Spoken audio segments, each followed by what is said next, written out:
the blockchain breeze. He's live every day, decode the mazes.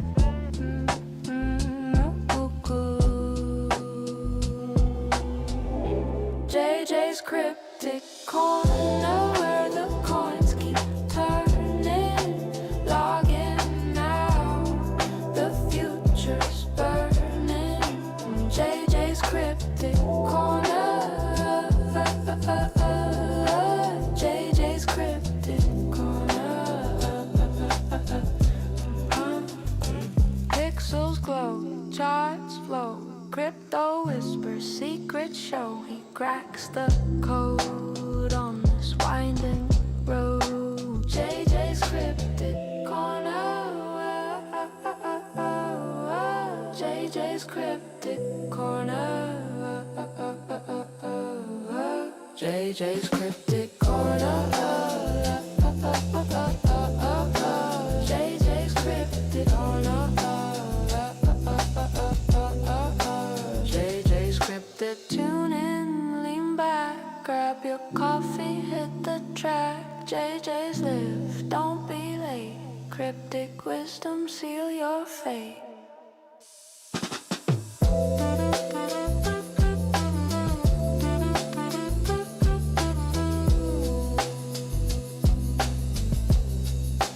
JJ's cryptic.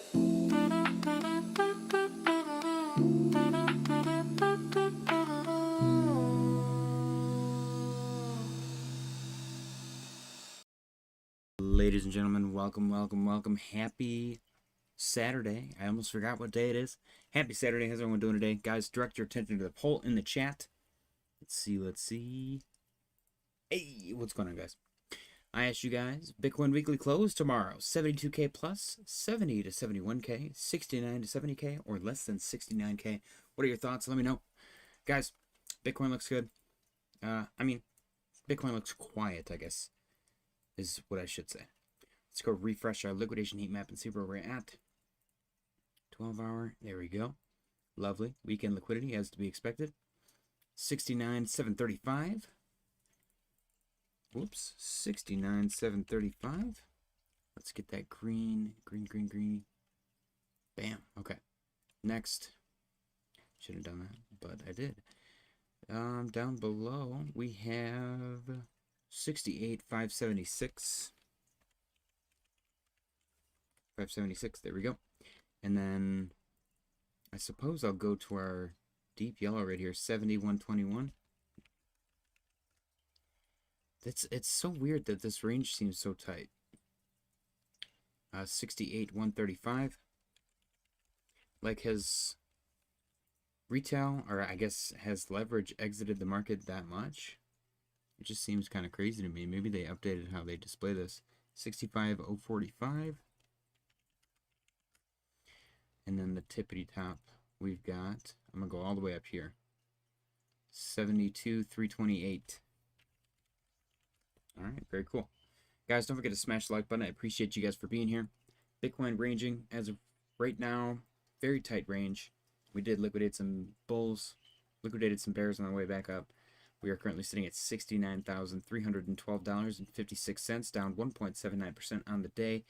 Not too much to report here. We seemingly are having trouble getting back above 50 on the RSI, but we have yet to test our moving average, so if we can draw this up further and test it as support and continue, that would be great.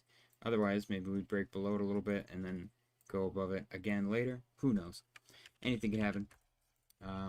It is Saturday, so we're not expecting too much price action. Volume, pretty quiet as well. Momentum wave right in the middle, so there's plenty of room to go either direction. We'll certainly keep an eye on it. ETH up, actually, 1.35% on the day. Looking very good, actually. $2,091.01. We are back above 2K. Very nice.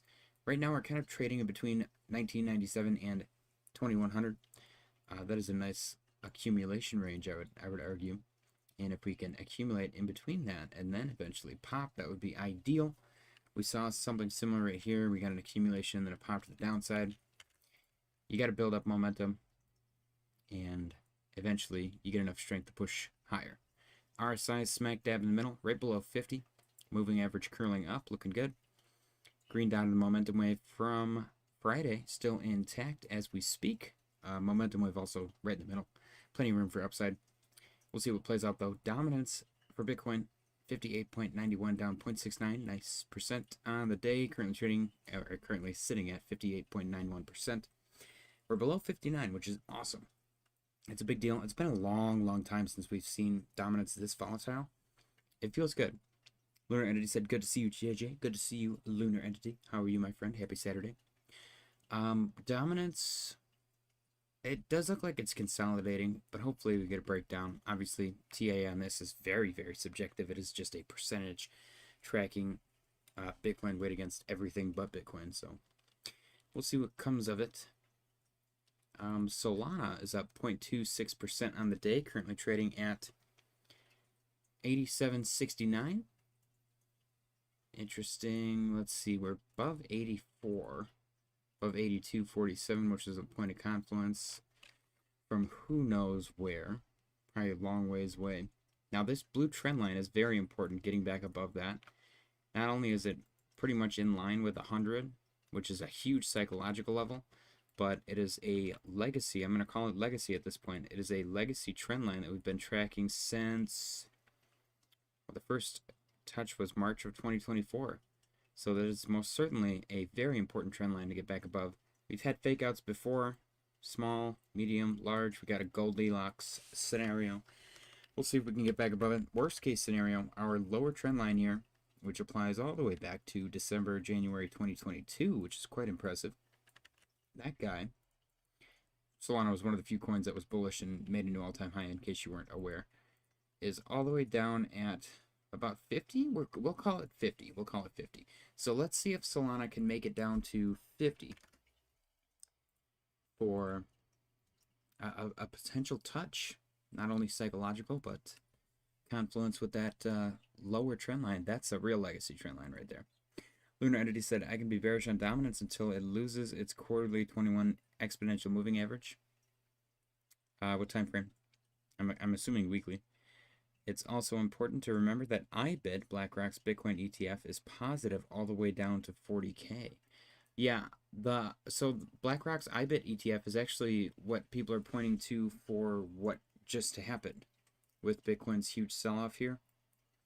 They're saying that some big player got wrecked, and they got wrecked again, and then they got wrecked again, and because some kind of reporting standards for 45 days, we're not going to find out really until a month and a half later. Lunar already said, oh yeah, I read that already. Guys, don't forget to smash the like button. I appreciate you guys for being here. Also, direct your attention to the poll in the chat. We got 4 votes. I asked you guys what you think the Bitcoin weekly close is going to be tomorrow. We got 72K plus, 70 to 71K, 69 to 70K, or less than 69K. Bitcoin's currently trading at $69,220 or $210.77. So let me know what you're thinking. Where were we next? Total 3 is down 0.08% on the day, trading at 712.82 billion. We are back above 711, which is awesome. That is a completely random bearish guess of mine from something that happened in the past. I'm assuming maybe this will spike down. I kind of went towards the middle, but we'll see if that holds any relevance. Being back above 700 is going to be a big deal as well. Quarterly time frame. Oh, okay, I understand. Quarter. That's yes. 3 months. Okay. So yeah, we're back above 700. Next question, I suppose, is can we break 725 and get above 750 to remain bullish, or at least remain or maintain some upside momentum for a shorter period of time? Volume on this is high, and I'm not sure what the volume measures. Is it just measuring the volume on everything except for Bitcoin and ETH? Because that's kind of impressive. Anyways, RSI smack dab in the middle. Same with the momentum wave with the green dot. Very similar to Bitcoin. Quarterly time frame is 3 month or 12. All right, so let's go to Bitcoin dominance. Let's get rid of Fu Manchu. Let's go to the, can I do 3 month? I can. Ooh, let's go. Okay. And I'm gonna, you said 21 EMA. 21 EMA. 921. Okay, 1021.55. Let's just do 921, I suppose, right? With target price. I mean, that part doesn't matter, right? Bull market support band. Let's do that one.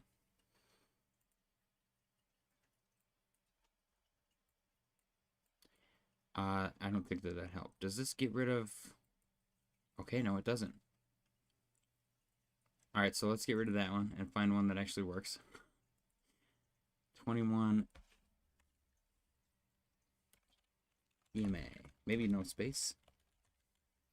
Nope, I should probably put a space. 21 EMA and Bollinger Bands. We're learning how TradingView works. 21, 8, 13, and 21. Okay. Let's do that one. That's fine. Sure. Great. I'm going to do this one. Hey, there we go. Okay. Do we get to know which is which? This is 821 or 921. So 21 is probably the one that takes longer to move, the lower one. So I'm going to guess that Bitcoin dominance has to break 57.53. I feel like we talked about this before because I kind of have an arbitrary line on dominance. Let me get rid of that. And let me get Fu Manchu back up here. And let's go down to the 4 hour again. And then let me get my drawings back up. Yeah, I think that we put this 57.68 here because I feel like you told us that. Because I remember putting this here for some reason. But I never remember what. So maybe you told us about that in the past and that's why it's on there. Dominance does look like it might get pushed down. Already 2 weeks of the 21 EMA and rejection of what I believe is a 50 EMA has yet to spawn in for 3 months. Okay. Really quick, guys, I want to bring some attention to the stock market after hours because it's looking pretty juicy right now. Today is Saturday, February 7th, 2026. As of right now, the Dow futures are up 2.46%, S&P futures are up 1.84%, and NASDAQ futures are up 1.85%. It's looking pretty damn good. Looking pretty damn good. Russell 2000 looks like it's up. Is this after hours as well? World markets 3.6. Yeah, there's definitely like hope in the air. So we'll see what comes of that. Gold and silver still looks the same. Obviously, it's not trading during the weekend. We did redraw a potential play out for the fractal. Essentially, this is a path, I guess, fed into the divergence of what's already occurred. Obviously, there's one here that failed, but we're not going to get rid of it. We're going to reference it later because we like to learn from our mistakes. Learner Edge said, Bears close shorts. Now it's time for bulls to accumulate that wick. Let's go. I did notice, and this is, let's get a little tinfoily here. I did notice a lot of altcoins filled their October 10th wicks, which I thought was quite a coincidence, especially considering the allegations that Binance may or may not have been allegedly involved. Please don't sue me. Or do sue me, and maybe I'll become super duper famous. Okay. So yeah, we got that going on for gold. I'm excited to see how it plays out. As of right now, 49.67. Getting above 5K is going to be a big deal. We broke above that moving average on the RSI. We're kind of dancing around it right now. It looks like a nice consolidation. And we got a little W potential here as well. High or low. It just looks good. It looks good. Nice consolidation. We'll see if we get a pop. Almost right in the middle on RSI. Your momentum wave is in the middle and you got a green dot. So, and there's been very few times as of late where you've gotten a green dot. And a higher low. Let's see. You got one right here. You got one right here. So there's definitely potential for at least some upside. Maybe not all the way. We'll keep an eye out for it though. That would actually kind of correlate with this guy. So that's kind of cool. Possibility. I don't know. I hate to toot my own horn, but that's actually a lie. I love to toot my own horn. You guys know that. Silver. Silver is up 9.88% on the day, trading at 77.94.10. This one, we are watching 100, actually. Besides that, 75 would be the next psychological level. We held above 70, which is awesome. We wicked all the way down to 64. Arbitrary number. It's not 100%. I'm not confident in saying, oh, that's psychological. but we did get a nice wick indicative of some serious buying pressure. It takes a lot of money to move gold and silver, the two largest assets in the world, I believe. We got a bullish cross over the moving average in the RSI on Friday, so that looks good. See if that continues.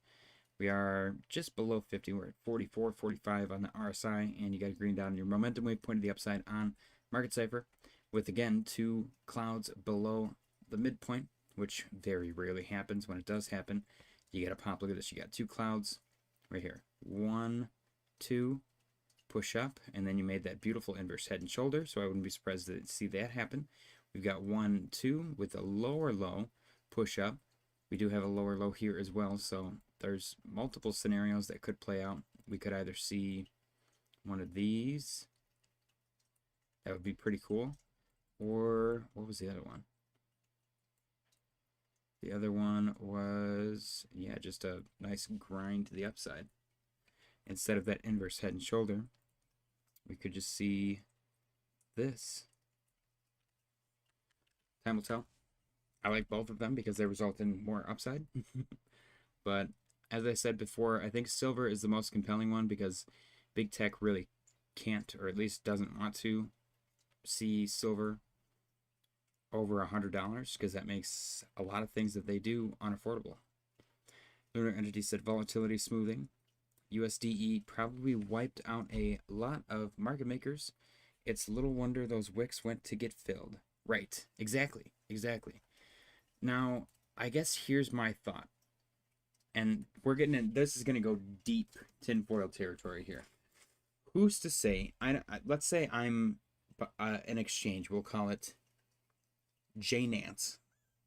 My exchange, JNance. Everyone deposits a bunch of crypto in JNance, and I'm actually holding it the way that I say that I am. And then all of a sudden I'm like, I'm going to keep some of this money. Why can't I just sell all of their assets on the open market, tell them that we're having trouble with withdrawals, and then on paper, I can just, like, obviously I would trickle sell those very slowly, and then on paper, I would just actually sell the assets and report it, and then let the price go down, and then I would allow them to withdraw or sell their assets in real time. Let's say I do that and I fake the price going down 50%. And then I'm like, oh, you can do withdrawals and you can sell now. And then everyone's like, shh, I'm getting out. F this, I'm getting out. They go and sell. I give them 50% of the funds that I got because I actually sold their Bitcoin for 100K and now it's at 50, which is when I let them withdraw it. Their one full Bitcoin that was on paper, one full Bitcoin. But in reality, I actually just went and sold half of it or sold the whole thing. You know what I mean? Who's to stop anybody from doing that? And you can go, oh, well, it's on-chain. It's really not. Centralized exchanges, it's very much not on-chain. That's the whole point. Lunar Entity said it's entirely possible USDE exists solely to spoof. Would not surprise me. Yeah, it's really easy for me as the exchange in this scenario to just fake everything and like actually push the price down with my lies and then give you the US dollar value, which is basically what bankruptcy is, let's be honest, or whenever someone closes their doors, like when FTX collapsed, you know, people should technically be getting, what is everything up like 10, 20, 30x since that happened?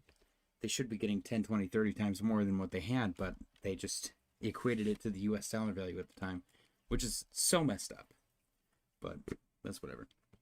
John said, hey, JJ, smashed the like. I appreciate you, John. Happy Saturday, my friend. All right, guys, we got a couple more assets to take a look at. I want to look at ADA, down 0.15, still lingering at 27 cents. Can we get back above 30? Is a real question here. Struggling quite a bit. Consolidating. Our size just under the middle. Momentum wave in the middle as well. Green dot yesterday. Looking good. We'll see what comes of it. The October 10th Binance wick is at 0.2622. So that's been filled. Very interesting. Cardano also wicked pretty much to bear market lows, which is crazy. Crazy. Never thought I'd see those levels again. Ever. Like, even in a bull market to bear market scenario, it's at least maybe like 5-10% higher. At least. This went right to those exact numbers. Those exact levels. So, You will never convince me that this is a normal bull to bear market scenario. John said, I keep my bags on my cold storage, trust no one but the Lord Jesus. Lunar Entity said, this tether is getting difficult to spoof orders with. I think I'll make my own tether. Right. Exactly. Exactly. Snack. Snack looks great. Very happy with my big fat bag of snack. I kind of purchased a irresponsibly large quantity when it was really bad, and it's up 35% yesterday. At some point, I'm gonna go from here. It was up freaking 50%. It was crazy, out of control. Was not expecting that at all. Complete luck. Obviously, it's a meme coin. Don't gamble on meme coins, guys. Be careful out there. I just want to brag for a moment. Market's pretty bleak. XRP is doing really well, surprisingly well. It's up 0.29% on the day. We got a nice looking flag set up here, possibly. Would love to see that break out to the upside. Time will tell. Beautiful wicks, potential tweezer bottom as well. Nice reversal wick. There's all kinds of signs here. People are scooping it up. And obviously right now we got weekend volume. So we're waiting to see how that plays out.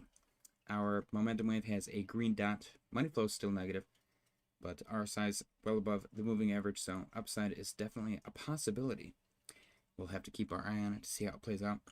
Swee was in the news a lot recently. I guess they're doing good things. They're like paying creators and stuff like that. I thought that was cool. They're like partnering with Coinbase, so it's gonna be interesting to see what they do. It seems to be one of the few projects that's continuously building, even during the bear market, that at least is vocal enough for me to catch it. And I dig through the news every single day to prep for the stream, so I feel like if I see stuff, then, you know, it's the team's like doing a good job making sure people see stuff. I don't know. If I don't see anything from any projects, then I'm gonna assume that they're not doing anything. You gotta put yourself out there. So yeah, the SWE's back above $1. Nice to see. We'll see if it can hold it. We got some bullish div on the RSI. Very, very vague bullish div right here. Let's actually see. Let's confirm that. Is this lower? It is. Okay, yeah. So we for sure have bullish div here. We'll see if that results in any upside. Avalanche, $9.22, getting above 950 is the struggle at the moment. Green dot of the momentum we point to the upside. RSI struggling to get above 50. We'll see if she can get above 950, and hopefully reclaim $10 would be huge. Same with Chainlink, pretty much. Chainlink, though, struggling with 9. They both pretty much pulled back to the same level, 750. This pulled back to 750, yeah. So technically speaking, obviously market cap is going to be a factor, but Avalanche has recovered better than Chainlink. It's weird to see these almost synced up in dollar value. It's very odd. But I'm a believer in both of these projects. I've been hearing a lot about Algorand as well. We might look into that one of these days on stream. Gold. We talked about gold already. Looks beautiful. I'm excited to see how Monday comes, and if we can maybe climb up to like 52, and then get a little pullback to 51 or maybe 5K, and then another final bounce, and then explosion to the upside. That would be pretty cool. Excuse me. Gotta clear my throat. G Immortal said, "What's up, JJ? What's going on, G Immortal?" Lunar Entity said, "Man, Pancake Swap has seen better days. That actually makes me want pancakes because I'm getting fat. The market has reached the I'm gaining a reprehensibly large amount of weight levels." Cheers, guys. Happy Saturday. Been drinking a shit ton of coffee. It's delicious coffee. It's so good. Lucky for me, coffee prices are decreasing. At least according to bar chart. I have yet to see the results of that in the store, but hopefully. So yeah, gold looks really good. Silver, 77.94. We're above 75. We're holding above 75. We didn't even close a candle below 70, which is huge. That's a big deal. Getting above, I guess 80 is our next goal. We're going to be strictly round numbers right now. Watching. We do have bullish div. Would you look at that? We do have bullish div on the RSI. So let's see if that gives us enough juice to break above. Unfortunately, that bullish div is breaking down on the price with the RSI eventually climbing up. So we'll see if we can break out of that pattern. Steve said, sorry, I just got here. How about H-Bar? I will absolutely take a look at H-Bar for you, my friend. Hearing a lot about them too. They have like a bunch of big names in their, I don't know if it's in their DAO or something, partnerships. It's actually quite impressive what H-Bar is doing. Let me just look that up really quick. H-Bar. Hedera, Hello Future. Okay, so here's the website. Right here. Institutional governance. Hedera operates on a permissioned model where council members run network nodes and approve updates to the technology. We got Chainlink, obviously, BitGo, Dell, T-Mobile, Google, Hitachi, IBM. Now, here's where things get tricky. We actually just recently saw in the stock market, Rich Tech Robotics got in trouble, and that's one of our viewers, a couple of our viewers, our big Rich Tech guys. This spike right here, there was news that they were partnered with Microsoft or something like that, and Microsoft came out and said this is not a formal partnership. It is simply like a client relationship, meaning Rich Tech Robotics like used a Microsoft product, and they were like, we partnered with Microsoft, or someone said that somewhere, and the stock spiked, which is kind of funny. That's like, do you guys remember when Litecoin partnered with Walmart? That didn't actually happen either. So that's my only concern with this. Now, they're not saying the LG's on there. There's some big names here. Mandela's International, Standard Bank. There's huge names here. So Ubisoft, I'm concerned that obviously they're not purposely misleading, but I'm concerned that this can be taken out of context.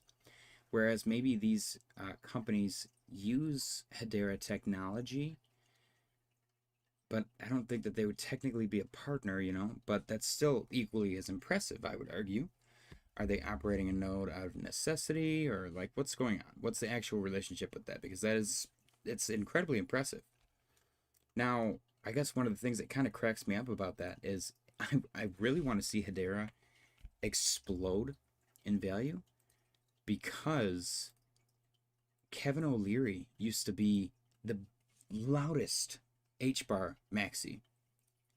And recently he's like, I sold everything except for Bitcoin and Ethereum. Bitcoin and Ethereum. Everything else is losers. They're all going to fail. So I think it would be freaking hilarious if H-bar was like, we've partnered with the planet. And Kevin O'Leary was like, damn you, H-bar. That would be so funny. Outside of that, though, H-bar is one of the few coins where it obviously broke down January, and then it established this nice little range, and it actually reclaimed that range, that exact same price level, with this recent recovery. We had this monstrous dump that we still don't know what caused it, and then a beautiful recovery. It even went higher. Nice wick indicative of, so we got a wick buying pressure, wick selling pressure. So we know that this is a safe zone, all between 80 and, it looks like between 80 and 90, which is awesome. Your RSI looks great. You do have bullish div right here as well, which might have actually played out already with that push. So it's going to be interesting to see how much farther I can go. Obviously, getting above 10 cents is going to be ideal, but that might take a little bit of time. I like to use the scaffolding analogy. It's just, so we've seen it in the past where we chop, we get a dump, a recovery, and then further dump. We don't want that to be the story here, and that's still entirely possible. So we want to keep an eye out for that. If it is part of the story, try and hold 0.75 or 0.075. But so far, so good. Keep an eye on that RSI, see if you can hold above that moving average. You got green dot, red dot, green dot, still pointing to the upside. Momentum wave looks good. Volume looks great. I'm happy with it, man. You're above 0.075, which again is that psychological level. So next I would try and get above 0.09, or 0.09, and then see if you can get above 10 eventually. 10 is going to be a big milestone, so it's not going to be a right away break. Maybe get above 9.5 first, and then trade in there first, and then break above 10. That's where the scaffolding analogy kind of comes into play. DXY. Lunar, okay, hang on. G Mortal said, bought Sweet, Ondo, and Pit this morning. Your opinion, please. I like Sweet. We just talked about Sweet. They're doing a lot in the way of marketing, and they just like partnered with Coinbase and Solana, I think, for some enterprise something. We read about that in the news segment yesterday. Ondo. So with Ondo specifically, I guess I'm gonna go to Ondo first. With Ondo specifically, Ondo is the most interesting to me because they are tokenizing everything. Like, they just had a huge release of some tokenized assets on Solana. I think it was like, it could have been over 100. I don't remember. It was some ridiculously large amount of tokenized assets. Problem I have is it's on Solana.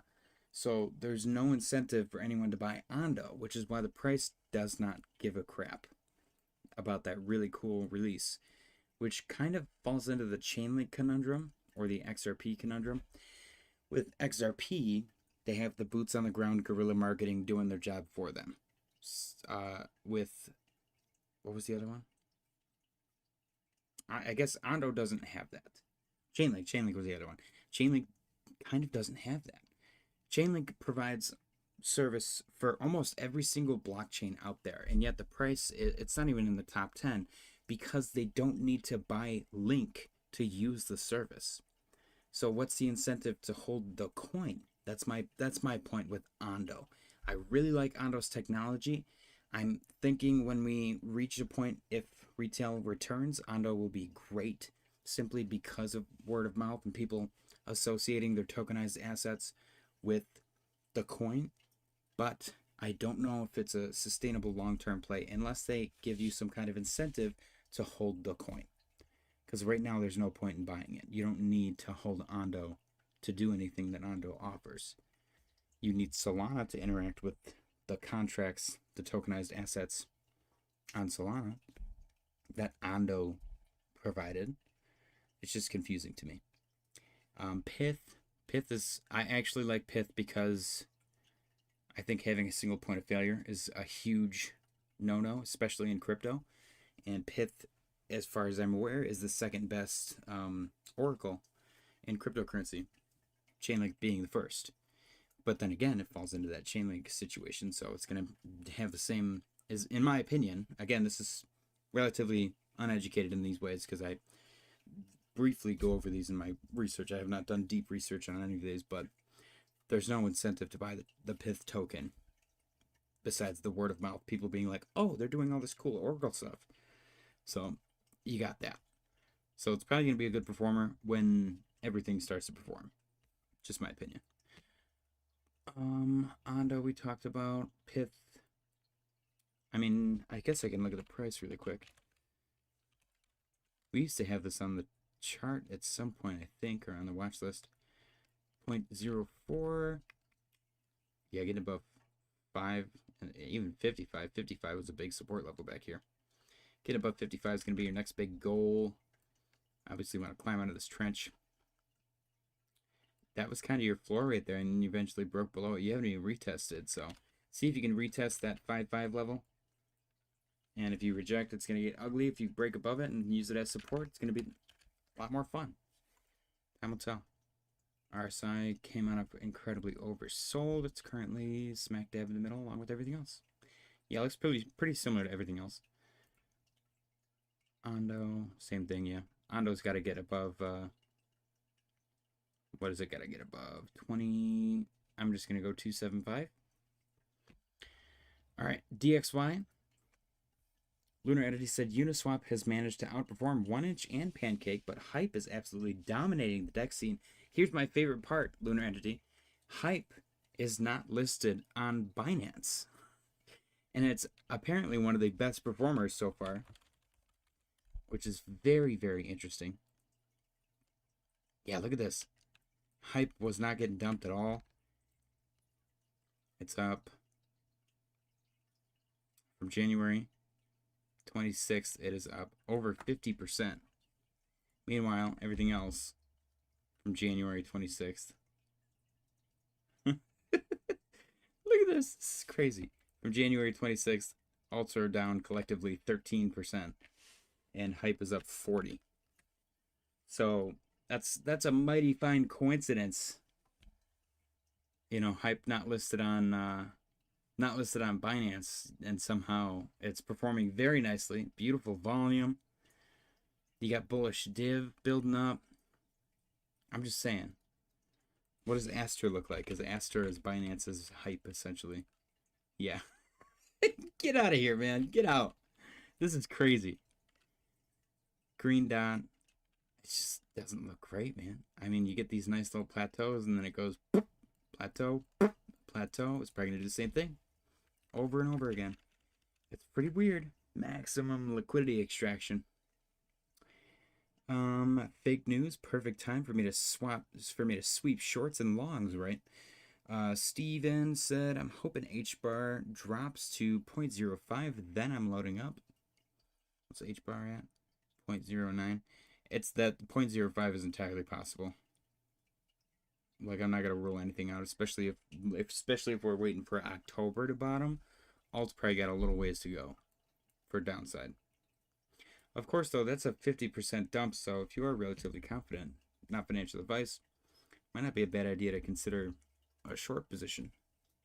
Again, though, not financial advice. All right, I'm going to redo our poll. I asked you guys, we got 10 votes. I asked you guys, Bitcoin weekly close tomorrow. 60% of you guys think we're going to close less than 69K. 20% said 72K or more. 10% said 70 to 71K. And 10% said 69 to 70K. Interesting. Very interesting. Okay. Next poll. Next poll I have for you guys is... All right. Stocks open Monday. We've got Barely Green, Green God Candle. Oops. We've got Barely Red. And we've got Black Monday. Ladies and gentlemen, if you could direct your attention to the poll in the chat, I asked you guys what you think the stock open on Monday is going to be like. Barely Green, Green God Candle, Barely Red, or Black Monday. Lunar Edity said, what's your long-term bottom for Ethereum? Pulse Player said, array up 60% on the day. If you know, you know. Very nice. My bottom for ETH, I think I said 1,500. But that was a while ago. You know, I'm going to stick with that, actually. I like 1,500. I'm going to go with 1,500. But I do think that I have big boy predictions over here somewhere. They're somewhere jammed in here. Yeah, I'm thinking ETH high... Bear market high 2K, which is it's at right now. Bear market low 1,500. If we are entering a bear market, I'm going to reread these because we're discovering them up in the attic. If we are entering a bear, these are your options. Dollar cost average down, lower average, and wait for next bull. Short, make money on the way down. Exit, wait for a timing the bottom scenario. Pivot, buy stocks, gold, property, etc. You should be diversified into these already. Or peace out. Never invest again. Grind the 9 to 5 until you retire and eventually get put into an old folks home by your kids because you suck and they don't want to take care of your paper-handed bitch ass anymore. It's annoying. Those are your options. Now, you could do a combination of these. You could maybe de-risk 50%, 25%, and use that to dollar cost average down at certain increments. You could exit entirely.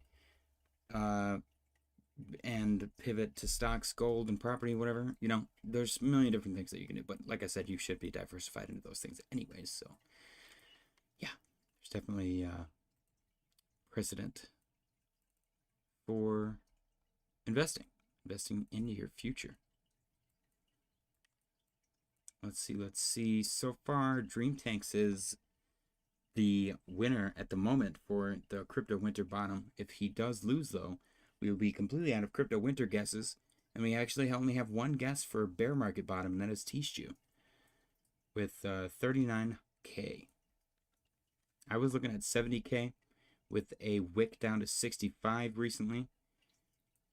Or not, I guess not wick. We talked about the previous bear market structure lining up pretty much perfectly with the previous bull market, bear market situation.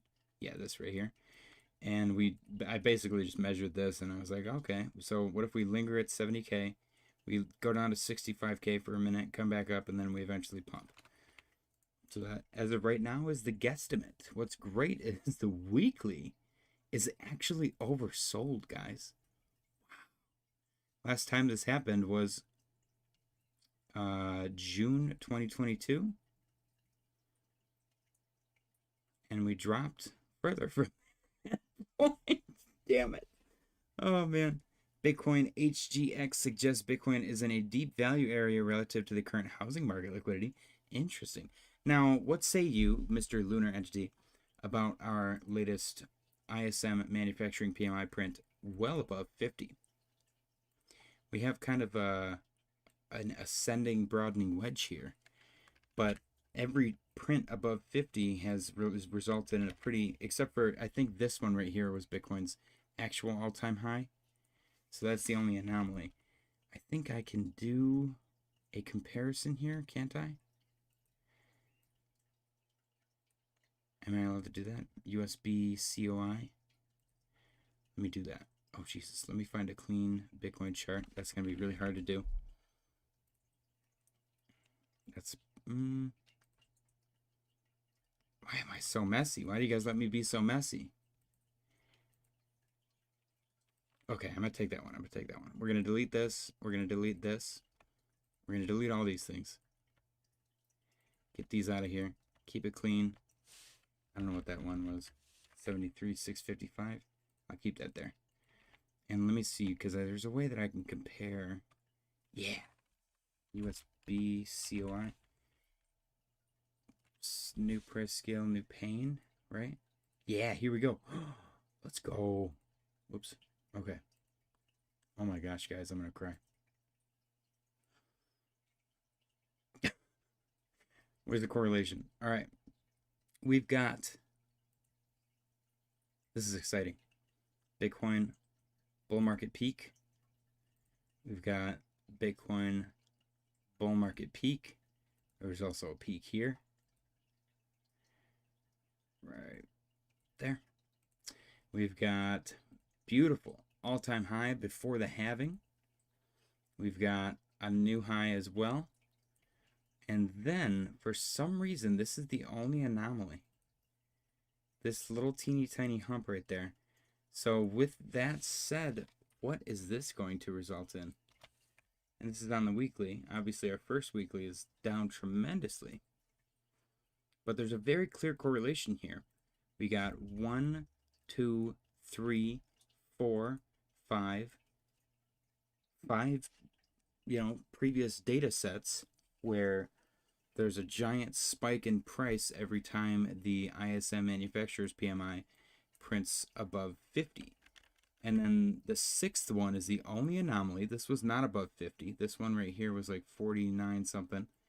But it was a jump. It was a spike from 48 to 49. There was a little spike there, and that did result in a all-time high in Bitcoin. I'm not saying it's a direct correlation, but it's definitely something to take into consideration for sure.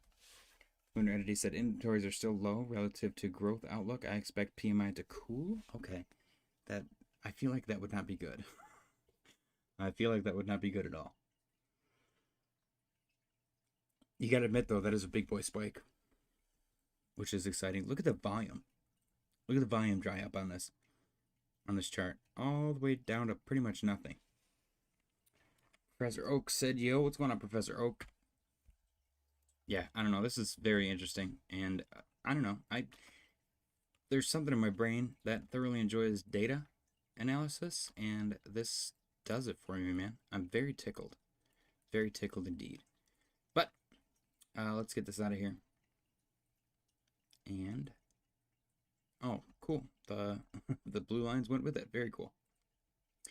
Housing rallied against HGX is a nice correlative pane to add under Bitcoin. Give me a ticker. Give me a ticker.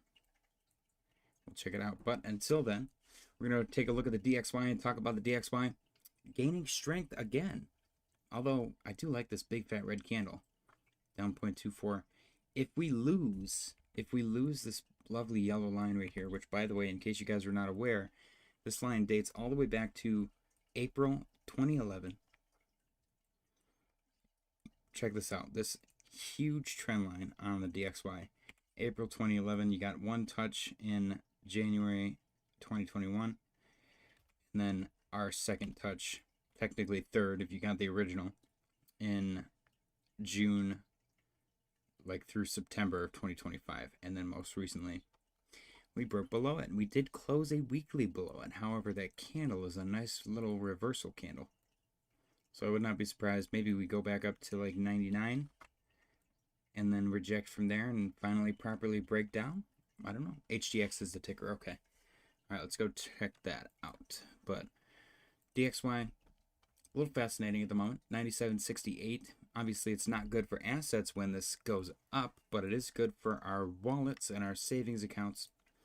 That being said, we do have a confirmed red dot on Market Cipher at the Pico top here. I'm not sure how relevant that is with DXY, but we'll keep an eye on it and obviously talk about it when it happens. Let's go back to Bitcoin and do HGX overlaid. I think crypto was the one that's clean. Nope, I lied. I think we did Bitstamp, yeah. All right, I'm going to go back to the weekly. We're going to get rid of this blue guy, and I'm going to overlay. How did I do that? Plus, that's what we did. HGX. New pane. Up and big. Let's get these smaller. Okay. Interesting. So we obviously have some sort of correlation here. You got beautiful spike, beautiful spike. You got the pandemic crash, pandemic crash. You got double top, double top. And then right here, you got pre-halving all-time high, secondary all-time high, third all-time high, although evidently that's a weak one, which is the one that also looks weird on the ISM PMI. And then kind of, I'm going to call it a little consolidation, almost like a bear flag right here, which very much correlates with this. Besides, the big downside candles that we're getting right now are the outstanding anomaly on the Bitcoin chart. What is going on here? Because there's definitely a correlation. There's 100% a correlation without a doubt.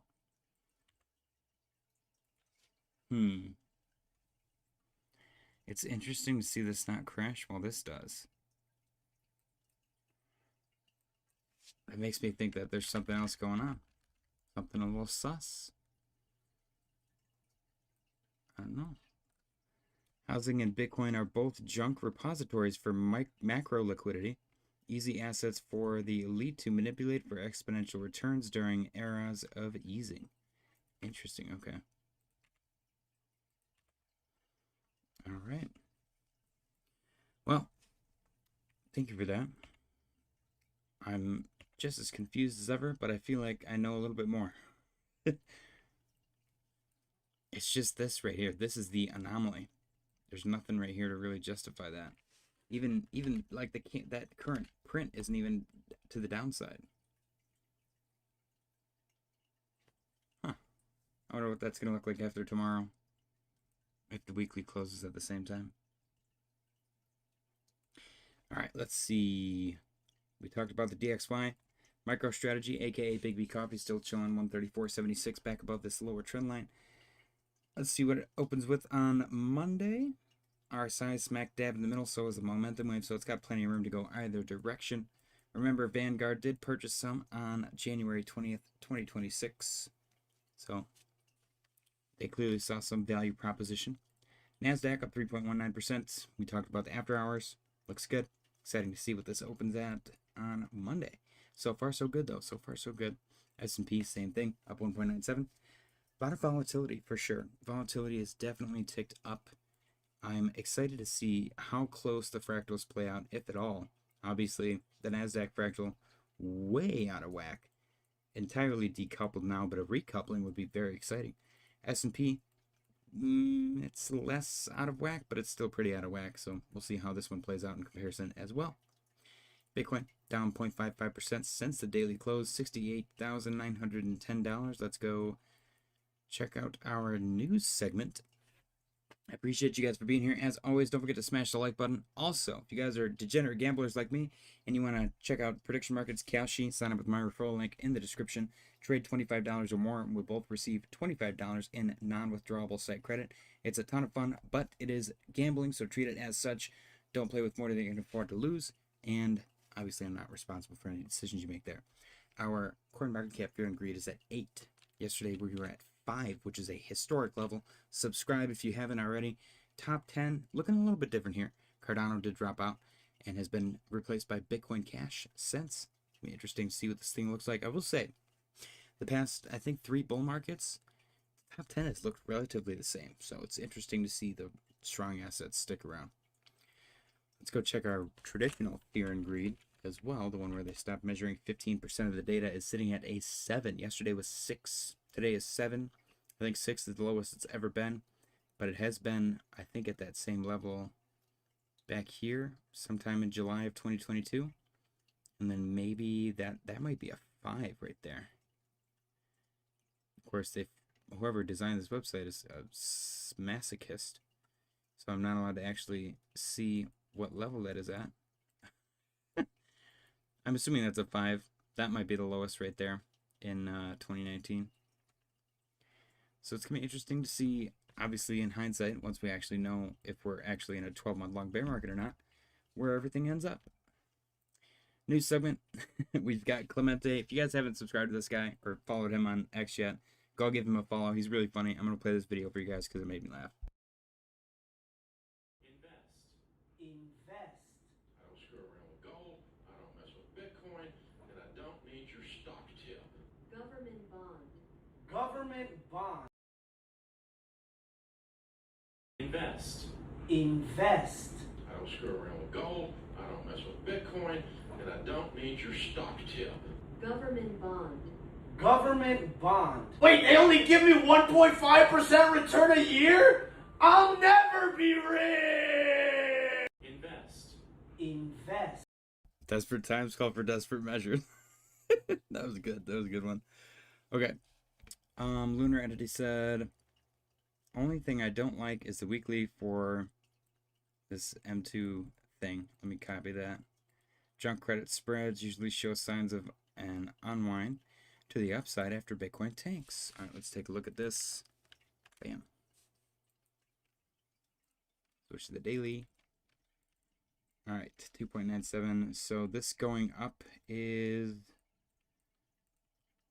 I'm going to assume that that's a bad thing. Let's see the correlation here.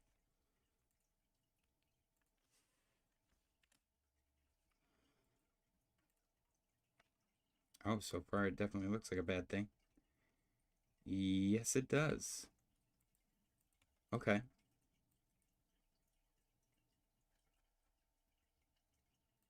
Yeah, direct correlation with downside here. Upside, downside.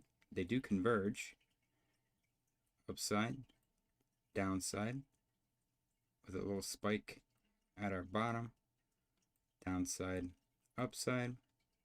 Spike at our bottom. Downside, upside. Where's the spike here? Little baby spike right there. That little baby spike is all this? Jeez. It seems like maybe it's just a lack of liquidity and too much leverage. Someone recently, I think it was Meet Kevin, and I talked about it yesterday, the day before with stock market, how during the pandemic they started allowing leverage ETFs, and they went 2x and then they went 3x and they were about to approve 5x. And then they backed down and they were like, nope, you can never do any higher than 2x. The 3x leveraged ETFs are grandfathered in. They won't allow any further to be created. But from like that point forward, you can only create 2x leveraged ETFs. But the fact that we have any leveraged stock market trading at all is kind of crazy, if I'm being completely honest. And it seems to me like the leverage is the cause of a lot of issues in the market, in all markets. Lunar Entity said that convergence extends to nearly all traded assets. SPX has a nearly 1-to-1 ratio. Interesting. Okay, that chart going up is majorly bad. Okay. even before April 7th topped, Bitcoin had a major unwind before that chart printed an uptrend in spreads. So are we thinking that Bitcoin leads, like assets lead, and then we see the junk credit spread spike, or the other way around? Okay, we've got this random gentleman pointing out, I might add, a very lovely pattern with the Bitcoin bottom, and I enjoyed it. I like looking at people's different theories, and this one, you know, it's got enough confluence for me to, my stoner brain to go, whoa, that's pretty sick, man. So we'll see if that plays out. Watch Your Guru posted, President Trump predicts the U.S. stock market will double by the end of his term. I mean, I will say, he's like, as much as this sucks currently, like recency bias, the stock market looks great. Crypto, I believe, is a net negative since he took office, but the stock market does look phenomenal. Ethereum reclaimed 2100. It is now below that, 2078. We'll see if it reclaims 2100 again in the near term. Lunar Entity said, if you notice though, Bitcoin bottoms before the spread chart tops. Stocks bottom as the chart tops. Interesting. Okay. I feel like that makes sense because of how liquid Bitcoin is and how it trades 24 hours. Stocks, you gotta wait. You know what drives me crazy more than anything is, and this is kind of silly because I'm not trying to like trade in and out of the stocks on Robinhood, but when I close a trade during like trading hours, I should get instant access to my funds. I should not have to wait for tomorrow. That drives me insane. But that's the stock market. Everything's really slow and boring and stupid. Hopefully they fix that with tokenization. $90 million worth of Bitcoin and Ethereum shorts were liquidated in the past 30 minutes. That was 8 hours ago. Jim Cramer says he was told President Trump is buying Bitcoin for U.S. Strategic Reserve during the crash this week. I heard at 60K he's going to fill the Bitcoin reserve. Did we hit 60K? Yes, actually, we wicked all the way down to 60K perfectly. So that's quite a coincidence. We also had Michael Saylor pictured at some Trump family thing. Let me see. Let me see if I can find it really quick because I thought it was interesting. It seemed kind of like a nothing burger, but if you couple it with that, then it does actually become a little more relevant, it seems. Right here.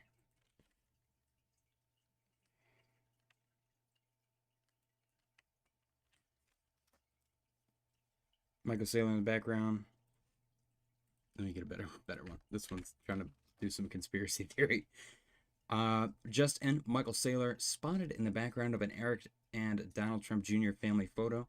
Look at him with his orange tie. That's such a a candid photo too. He's just like in the background doing something. Oh, that was kind of fun. So yeah, I don't know. Michael Saylor hanging out with the Trumps, and at the same time, Cramer's out here telling everybody that he heard that Trump's loading up for the Bitcoin reserve at 60K. That's kind of crazy.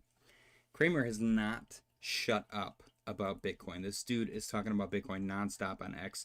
And I don't know if he's always done that, and X is just like showing me all the time now, but it's freaking me out. Bitcoin starts tumbling like this, and Cramer's like, Bitcoin, Bitcoin, Bitcoin, nonstop, like 8 times a day. And every time I see it, I'm like, why is he still talking about Bitcoin? It's the weirdest thing.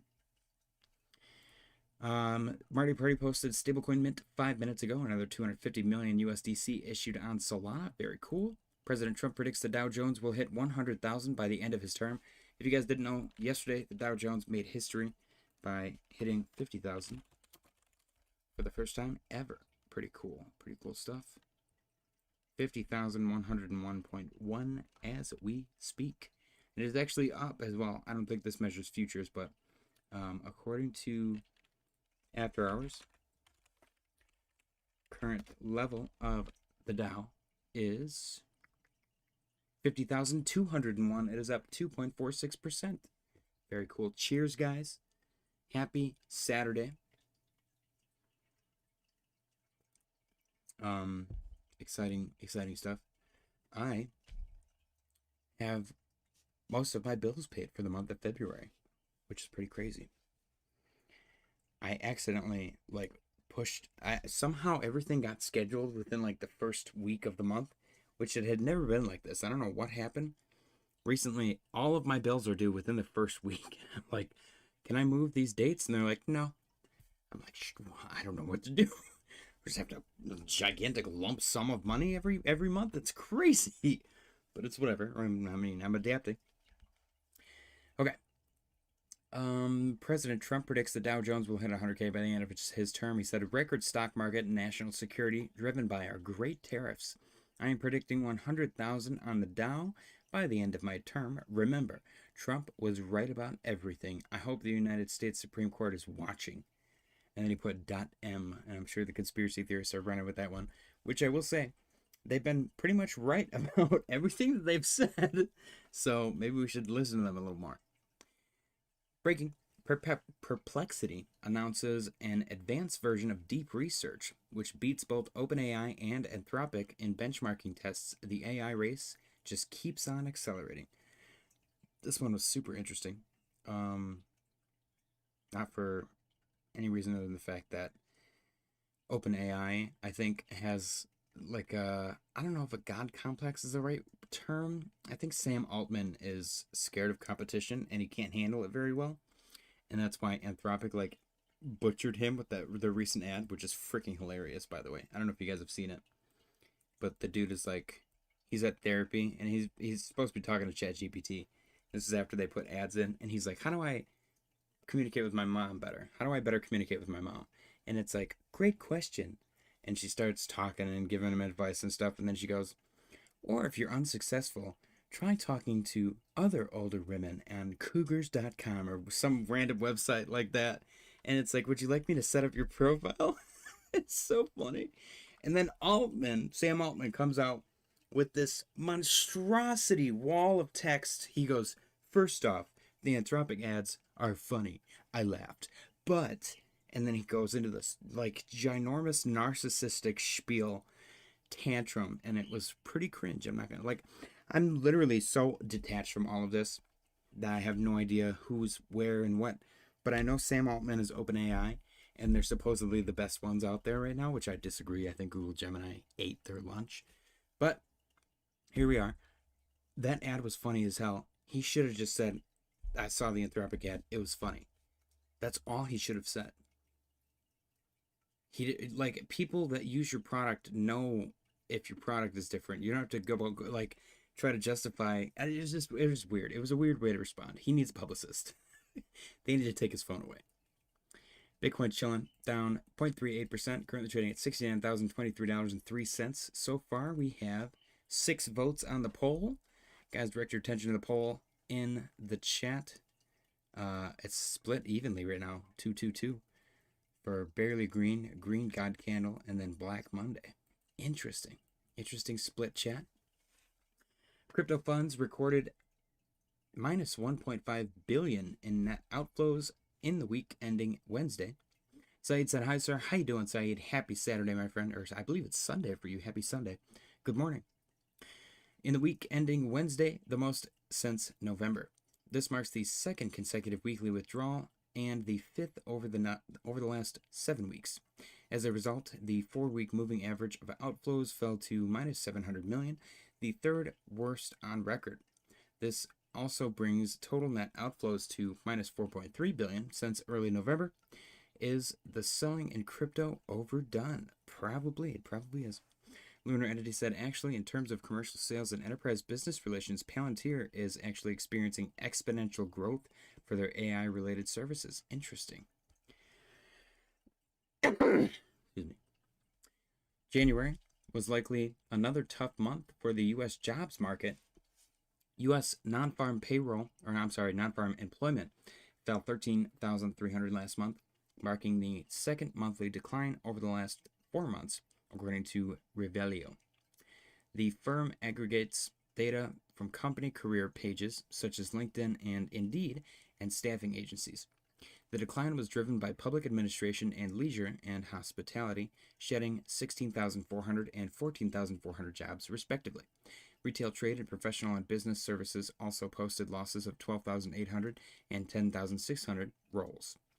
This was partially offset by education and health services, which added 41,000 jobs. Excluding this sector, non-farm employment dropped 54,300. We expect a weak outcome for the delayed jobs report. Interesting. I wonder if that's going to affect the Fed's next rate decision at all. Let's see. When is the Fed's next rate decision? And could weak jobs numbers coming out soon make them cut rates? Let's go to think. What are your thoughts? Okay. Investors are rushing into U.S. software stocks. Now, I believe software as a service may be oversold right now. However, I think AI is going to offset their sales to begin with anyways, so I think the scare is justified. I also think that software as a service flew too close to the sun.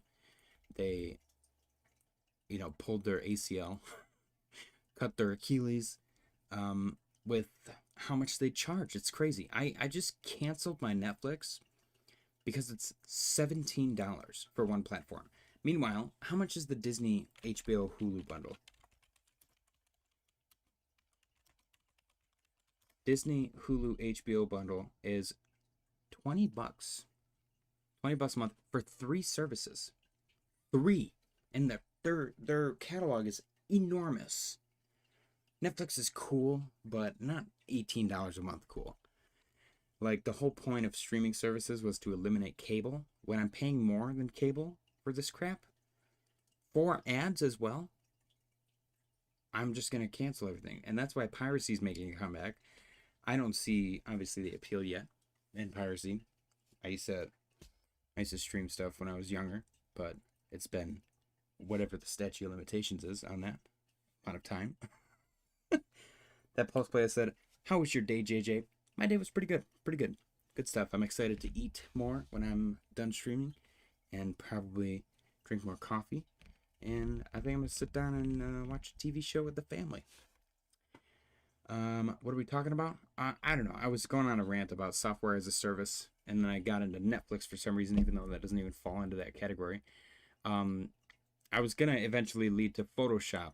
You used to be able to buy a lifetime license for something like Photoshop, and it was expensive. It was like $1,400, but you had it forever.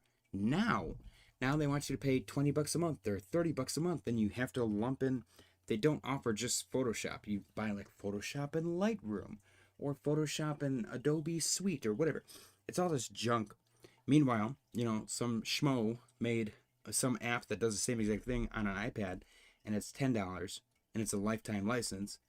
I think the big software as a service companies shot themselves in the foot, and that is why they're dying right now.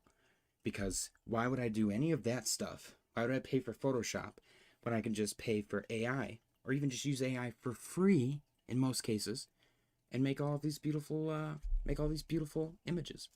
Tom Selleck Scout, we're gonna roll over Monday down to 55. I don't know. Stock market after hours look really good right now. That's my only thing. That is my only thing. So if we go to CNN and take a look, shield your eyes. It is not loading. There we go. Dow is up 2.46% at 50,201. S&P is up 1.84% at 6946. Nice. And the NASDAQ is up 1.85% at 25,107. So we're looking pretty green right now. Volatility index is fluctuating quite a bit. Russell's up. Everything looks really good. So it's going to be interesting to see, obviously, how it plays out come Monday. But right now, we're just in that weird lingering weekend mode. That Pulse player said, "Please, I need to accumulate more." Tom Selleck Scout said, "It's Saturday." You are correct. That is futures. That's stock market futures. Okay, Federal Reserve, next interest rate decision. I asked Gronk, I said, when is the Fed's next interest rate decision? And could weak jobs numbers coming out soon make them cut rates? What are your thoughts? Scheduled for March 18th and the conclusion of the FOMC meeting on March 17th through 18th. The most recent meeting, 27 through 28, left rates unchanged. The upcoming U.S. jobs reports is set for release February 11th. It was delayed from earlier February date due to partial government shutdown. Yes, a weak January jobs report could absolutely increase the likelihood of a rate cut at the March meeting or signal more aggressive easing later. The Fed operates under a dual mandate of maximum employment and price stability, and recent commentary highlights growing vulnerabilities in the labor market, such as subdued hiring, rising layoff announcements, and slower job growth rather than widespread layoffs yet. Fed officials, Mary Daly, I can't read, have explicitly noted room for cuts if labor weakness emerges and market/Fed's statements remain data dependent. My thoughts. A significant disappointing report say payroll gains well below the forecasted 80,000, a tick higher in unemployment, or downward revisions would reinforce narratives of labor market deterioration and likely boost market pricing for a March cut or larger, faster cuts later. The January meeting held rates steady amid resilience, but ongoing slowdown signals mean the bar for easing isn't extremely high if the data turns soft. That said, the Fed would also weigh inflation trends if price pressures remain sticky. They might tolerate some labor weakness longer. Overall, this report, coming just 4 days from now, is a key near-term catalyst, weak enough, and it could shift the conversation meaningfully towards cuts. Interesting. That plus play said, who cares about stocks? I mean, they all drive each other at this point. Unfortunately, crypto has become very heavily correlated with the stock market. Only to a fault, though. Like, when stocks go up, crypto doesn't care. But when stocks go down, crypto goes down. Lunar Entity said if the uptrend in credit spreads is just getting started, stocks won't start to roll until we clear 3.18%. Tom Selleck Scout said stocks actually make me money, so I do. Crypto has been worthless. It's about the friends we made along the way, guys. Okay. We read this. Software as a service going away, probably. Investors have rarely been this bullish this century. Oops, didn't mean to click on that. There we go. Bank of America's Bull Bear Indicator is up to 9.4 points, the highest since February 2018. This measures equity and bond flows, hedge fund and fund manager positioning, and market breadth.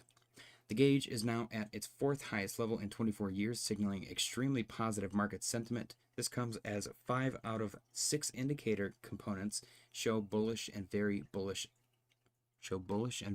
sentiment, with only bond flows at neutral. The most recent increase has been driven by rising global stock market breadth and fund manager cash at record low of 3.2%. Investor demand for equities is exceptionally strong. We got a high risk appetite, ladies and gentlemen. LMAO babies. Lunar Entity said Bitcoin even dumped with stocks in 2011 until they started Operation Twist. That just makes me think of that video. That dude, they're watching some MMA match or whatever, and he's like, grab his dick and twist it. That's so good. All right. Employment at small businesses is contracting at an alarming pace. Small U.S. firms employing 20 to 49 people shed 30,000 jobs in January, the 5th consecutive monthly decline. These firms have seen employment contract in 14 of the last 17 months. Over this period, payrolls have declined 296,000 to 22.5 million, the lowest since August 2022. This is also the biggest contraction since the 2020 pandemic. Small businesses are cutting jobs as if there is a recession. I have a lot to say about small businesses. I'm not going to get super into it, but I work for a small business.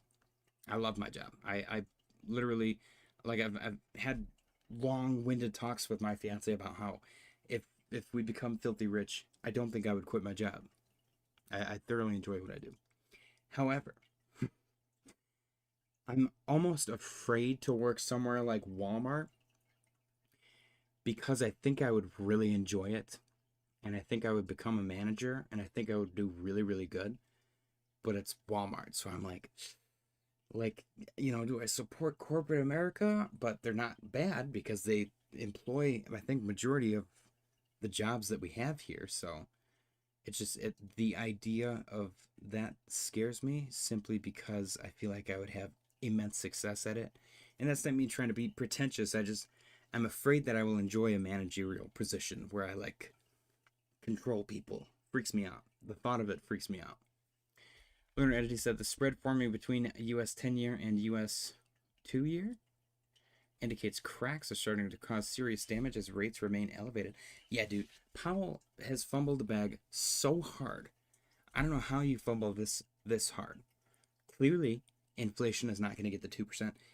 And whatever data you have is just wrong because we know how bad the data is and how they revise it like a whole year out later. They're like, oopsie, the numbers were bad. They were the complete opposite, actually, of what we said that they were. And, we still have to pay taxes on all this crap for these idiots to fumble around like morons. I don't know. I could talk about that for forever. Investors are still piling into gold funds at a record pace. Gold holdings in the largest physical gold-backed ETF, GLD, are up to 34.9 million troy ounces, the highest since May 2022. Since June 2024, gold holdings in the fund have increased 8 million troy ounces, or 30%. By comparison, the 2020 high and 2012 peak were 40.9 million and 43.4 million, respectively. Meanwhile, ETFs and gold and other precious metals attracted 4.39 billion in inflows in January, posting their 8th consecutive monthly intake. Furthermore, investors have invested a net 3.62 billion in gold miner ETFs, the most since at least 2009. Demand for gold investments remains robust. That's a fun word. Truflation posted Truflation US CPI inflation fell from 0.99% to 0.86% today, driven mainly by rented dwellings. More cooling on the horizon. Let's go. Cointelegraph posted huge tokenized real estate is 392 million across 58 assets, with 80% of that in the USA and UAE. This one I thought was really interesting. Cool metric to take a look at. 21 shares files an Ondo ETF. That one's also interesting. I want to know, how long does it take for these ETFs to get approved? Because there's been several of them that we've been keeping an eye on that have not been approved yet. And some of them got approved during the government shutdown. And these ones that were filed way before then, they have done nothing with. Lunar Entity said Powell and his colleagues have done serious harm to the underlying economy while elevating the rich to levels not seen since Alan Greenspan. Saeed said, being an MBA, I would prefer to assist you once you manage a company. I will let you know if that ever happens. Wrecked. Over 750 billion have been wiped from the crypto market in the past 30 days. That is a lot of money. Just in, White House stablecoin talks are back Tuesday, and the banks just joined the room per Eleanor Tourette. I hope that they just get told to shut their mouth and that everything passes the way that we want it to pass. That's the ideal scenario. Throwback, the October 11th, 2025 liquidation still beats the next two combined. Yeah, that's crazy, dude. October 11th liquidation event was 19.16 billion. And then we got AML crackdown rumor plus mining halt from 2021, 9.94 billion. And then we got, what is that? May 19th, 2021, Tesla stance reversal plus regulatory tightening, 9.01 billion. That's a lot of money. Lunar Entity said people call Powell a hawk, but just look at the market's trajectory over his full term. Yeah. Besant said it is vital that the Clarity Act is signed into law. I think I'm not trying to say this to be political on one side of the aisle or the other. You guys know I hate all politicians. I think Besant is the president. I think Trump just does what he says. I do. And Besant kind of scares me. He's a very intimidating fella. Throwback. Remember when a random 4chan post almost predicted the precise top? I'm pretty sure he did. I'm pretty sure October 6th was the exact top. If the prediction repeats, the next all-time high would be 364 days from the last top. So we're looking at all-time high 2021, 364 days. The next top. Yes, no, we're looking at all-time low October 2026. When would the all-time high would be 1,064 days from then. Let's actually ask Grok. Give me a clean slate. What is 1,064 days from October 5th, 2026? Alright, let's see what Grok says. Lunar Entity said, I like how they blame the goofy China tariff hike for the cross-collateralized collapse. I like how they keep saying, well, we don't know if we're still keeping an eye on if tariffs are going to cause inflation. Like, bro, it's been like a year. What are you talking about? Are you good? Are you okay? What inflation? Prices are going down now.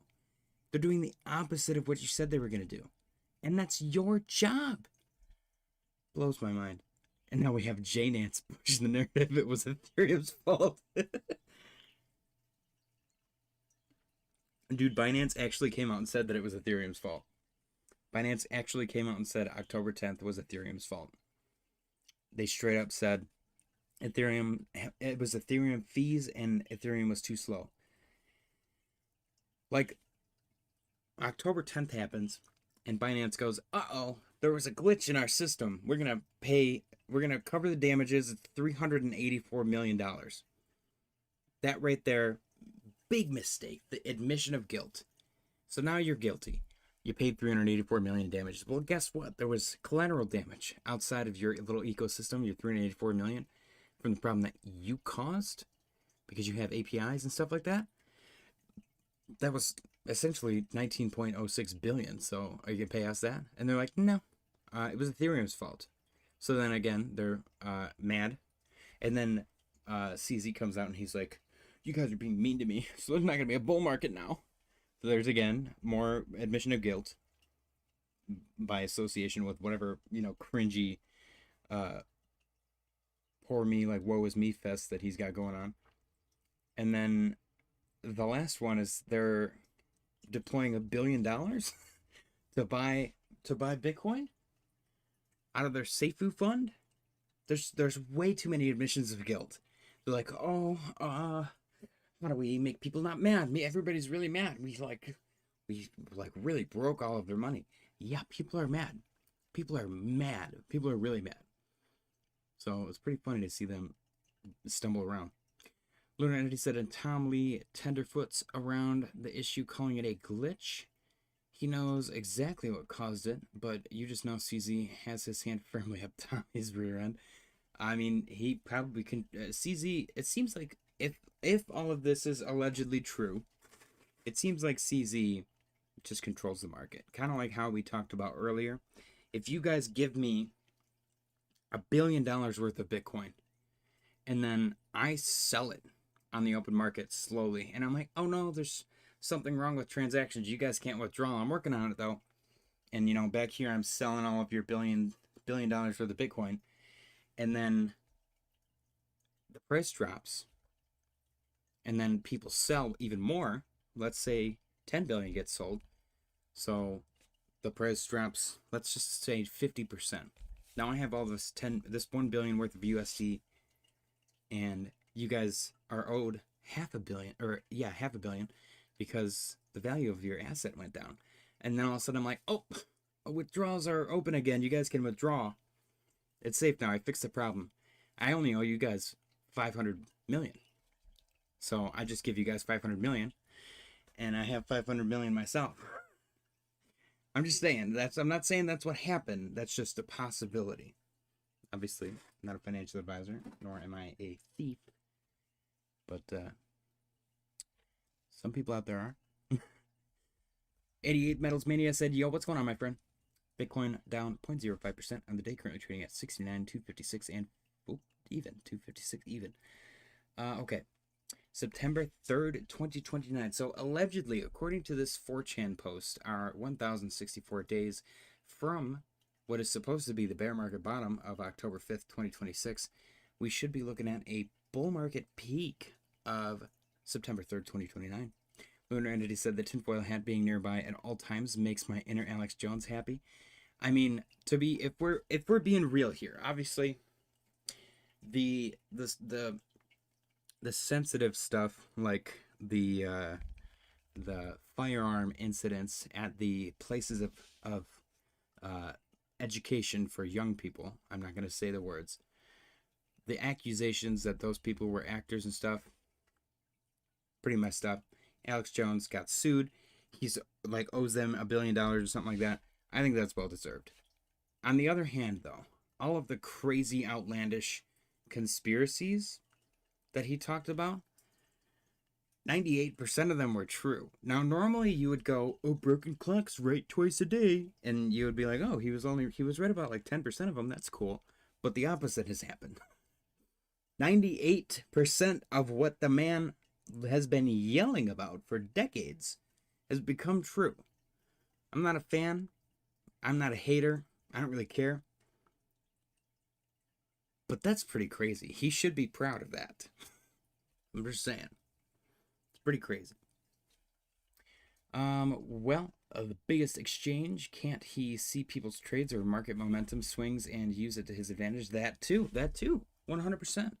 Or they can just list something and they charge a big fat listing fee. So like if 88 Metals Mania, if you had like 88 coin and you wanted to list it on JNance, I would be like, yes, you have to give me 10% of the supply though. And you're like, fuck, okay, that's fine. Here's 10% of the supply.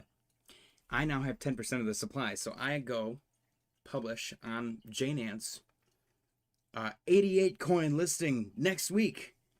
And everyone's like, oh my gosh, I gotta go load up on 88 coin because it's listing on Binance next week. They all go buy and pump the price up like crazy. As soon as it lists, I just market sell. I just market sell, because what do I need that money for? You know? And it pumped up probably a couple 100%. So you give me 10% of it. Let's say it goes up to $1 billion market cap. I just made $100 million. Thanks.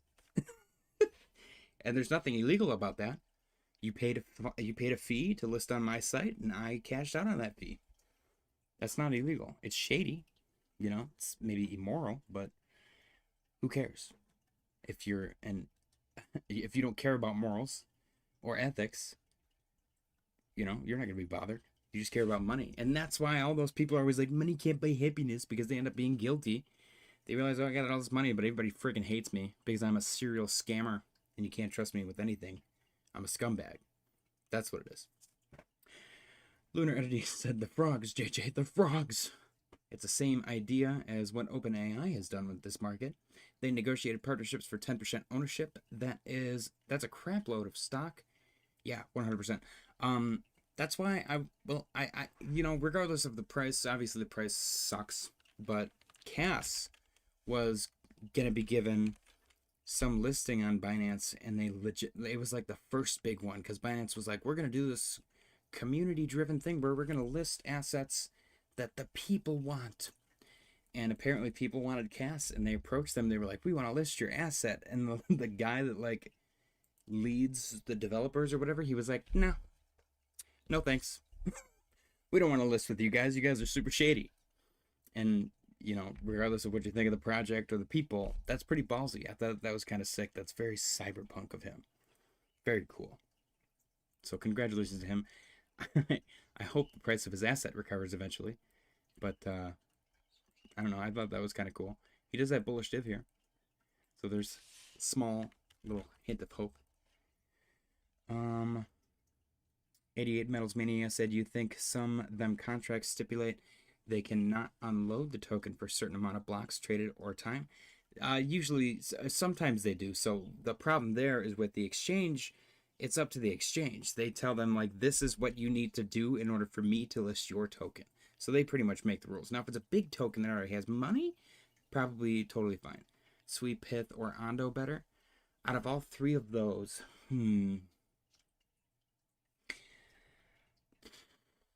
personally, if I was asking myself that question, I would go with Sui. I would go with SWE. The question is, which one is higher? SWE, Pith, or Ondo? Where is SWE? Actually, SWE is right there. Yeah, interesting. Where is Ondo? Right there, 51. And Pith? Oh, shoot, Cass is number 60. Good for them. There's no way Pith is out of the top 100. Did I pass it already? I had to have passed it, right? Am I blind? Let's see. Oh my god, is it out of the top 100? Get out of here. That's a ton of growth potential, at least. But damn, it is number 119. Okay, I had no idea. Yeah, I'm gonna go with SWE because they have an ecosystem. Ondo has no incentive to buy, and Pith is a similar situation. Canton over Ondo, Link over Pith, SWE it is. Yeah, that's what I would go with. Greg said, ahoy JJ and crew. Wow, interesting days. I agree. Interesting that you said DayZ as well, because I was just thinking about playing that. What were we talking about beforehand? OpenAI. Yes. And then we were talking about Binance listings. I'm just thankful Cass dumped as far as they did. The maxis were nonstop. I mean, they made a crap load of money. One of my buddies was a maxi. He disappeared though. I don't know what happened. I hope he's okay. Anyways, let's move on. I don't remember what I was going to say. The frogs. Liquidity hype. Yeah, I don't know what I was going to say. Dang it. Oh, the contracts stipulate. Okay, so anyways, yes, 88 Metals Mania. You mentioned about the contracts. That's actually what happened with Ohm. Do you guys remember Ohm? So with Ohm, the founders had, let's say, 50% of the supply. Just for shits and giggles. Let's say the founders had 50% of the supply back here. You know, there's smart people are buying, they're loading up. And then, boom, they get a little pop in price. Very cool. The founders are like, ooh, let's do a contract. I'm going to sell you, Mr. VC, Mr. 88 VC. I will sell you $1 million worth of Ohm at a 50% discount. But you are not allowed to sell those for 1 year. And you go, all right, deal. And, you know, I can show you the price and the value proposition in my elevator pitch, whatever. You go, all right, deal. You give me $1 million bucks, or $1 billion, maybe 100 million. And I give you twice the amount of Ohm that you would normally be able to purchase at market price. Then that Ohm is locked up. Now, you cannot touch it for 12 months. I have your $100 million. I go, inject it. Bam. Price goes crazy. People buy and sell, blah, blah, blah, blah, blah, whatever. I do it again. Mr. 88 or Lunar Entity VC. 100 million? 50% discount? Deal. All right. Bam. Pump the price. I got your money. You got my coins, but you can't sell them for 12 months? Uh-oh. The community sold. Oh, the community stepped back in and bought, sold again, whatever. And then I do it again. This time, I have enough market share to negotiate $1 billion from Mr. G Immortal VC. Mr. G Immortal VC, $1 billion, 50% discount. You can't sell them for a year, but they're yours. And here's why it's going to go higher. Deal. $1 billion injected. Boom. Great. And then I keep doing that. All of this Ohm is locked up now. I keep getting money. Chop, community chop, $1 billion, $1 billion, $1 billion. Uh-oh. Somebody that bought way down here just went, oh, I have a couple $100 billion worth of this coin. I'm going to sell it all. And then the price goes down 90% because 90% of the coin was out of circulation. It's locked up for 12 months. The other 10% is not very evenly distributed amongst holders. And I just made bank on a couple of idiot devs who got a little too greedy trying to sell, I don't know, a dream. I don't know what they did. It was ridiculous. And then they were like, oh, we didn't know what happened, but also we leveraged to the tits and we're surprised that there was a crash. But we're not sure what occurred. That's crazy. That's literally what happened with that coin. Blows my mind. And nobody got in trouble. Nobody got in trouble. Just poor investing.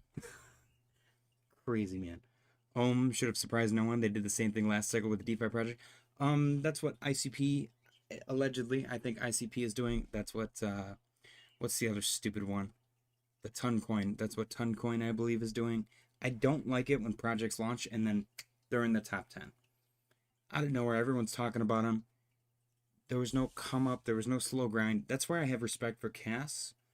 They did slow grind up. They did a good job. It was boots on the ground, guerrilla marketing, organic growth, organic sell-off. ICP somehow magically launched in the top 10, which makes no sense to me, but whatever. It's just weird to me, man. It's too easy to work the math in my brain to manipulate a market cap up to hundreds of billions of dollars to then, like, fake all of this organic buying, which is what Tron does, but we won't talk about that. I don't know. Can't know where we read that. I'm just sad I didn't stay short before the crash. Right, dude, that would be crazy. Greg said, hit that like for JJ and team. Appreciate you, Mr. Greg. Guys, smash the like button. 88 said, easy money. I think the trick is to make sure the liquidity is there before you exit it. That's why I'm pretty sure it was a community member. I'm pretty sure somebody in the community just realized they had a shit ton of money and they sold. Binance cleared ICP. FTX did that to crush competition with Sol. It worked. Probably permanent damage too. I refuse. I refuse to give them any leeway because, like I said, they launched in the top 10. That's shady. And if they actually launched organically and whatever, cool, good for them. I refuse to change my mind because I've never seen anything launch in the top 10. Not before or after that. And I mean, the chart looks like garbage. And also, it's Binance.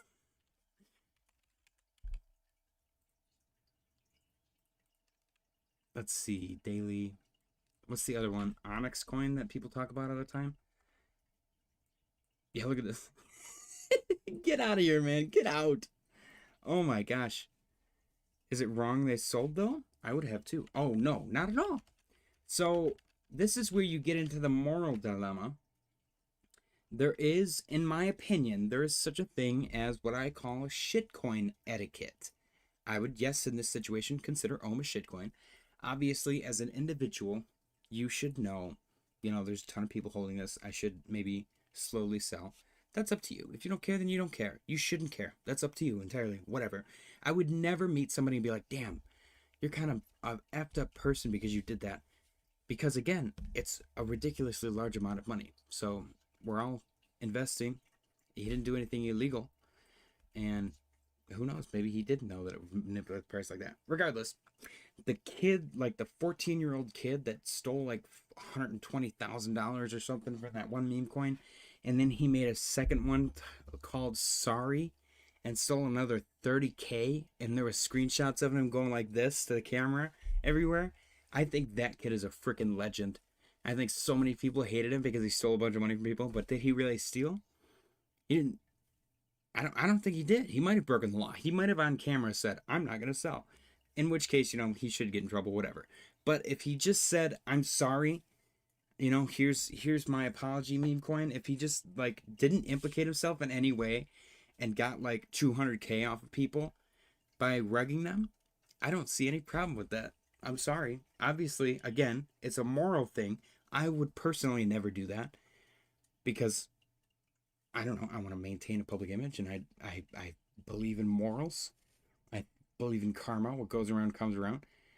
But some 14-year-old kid, I think it's kind of funny. From an outsider's perspective, I think that's hilarious. Lunar Entity said, well, yeah, FTX created a perpetuals contract for the IOU before the token officially launched. Then they merged the IOU perpetuals with the token, made it look like 30 billion in liquidity. That's crazy. First was morally meh. Second was a FU troll. The FU troll was so good. He's so good. I don't even know the kid. He's apparently an asshole.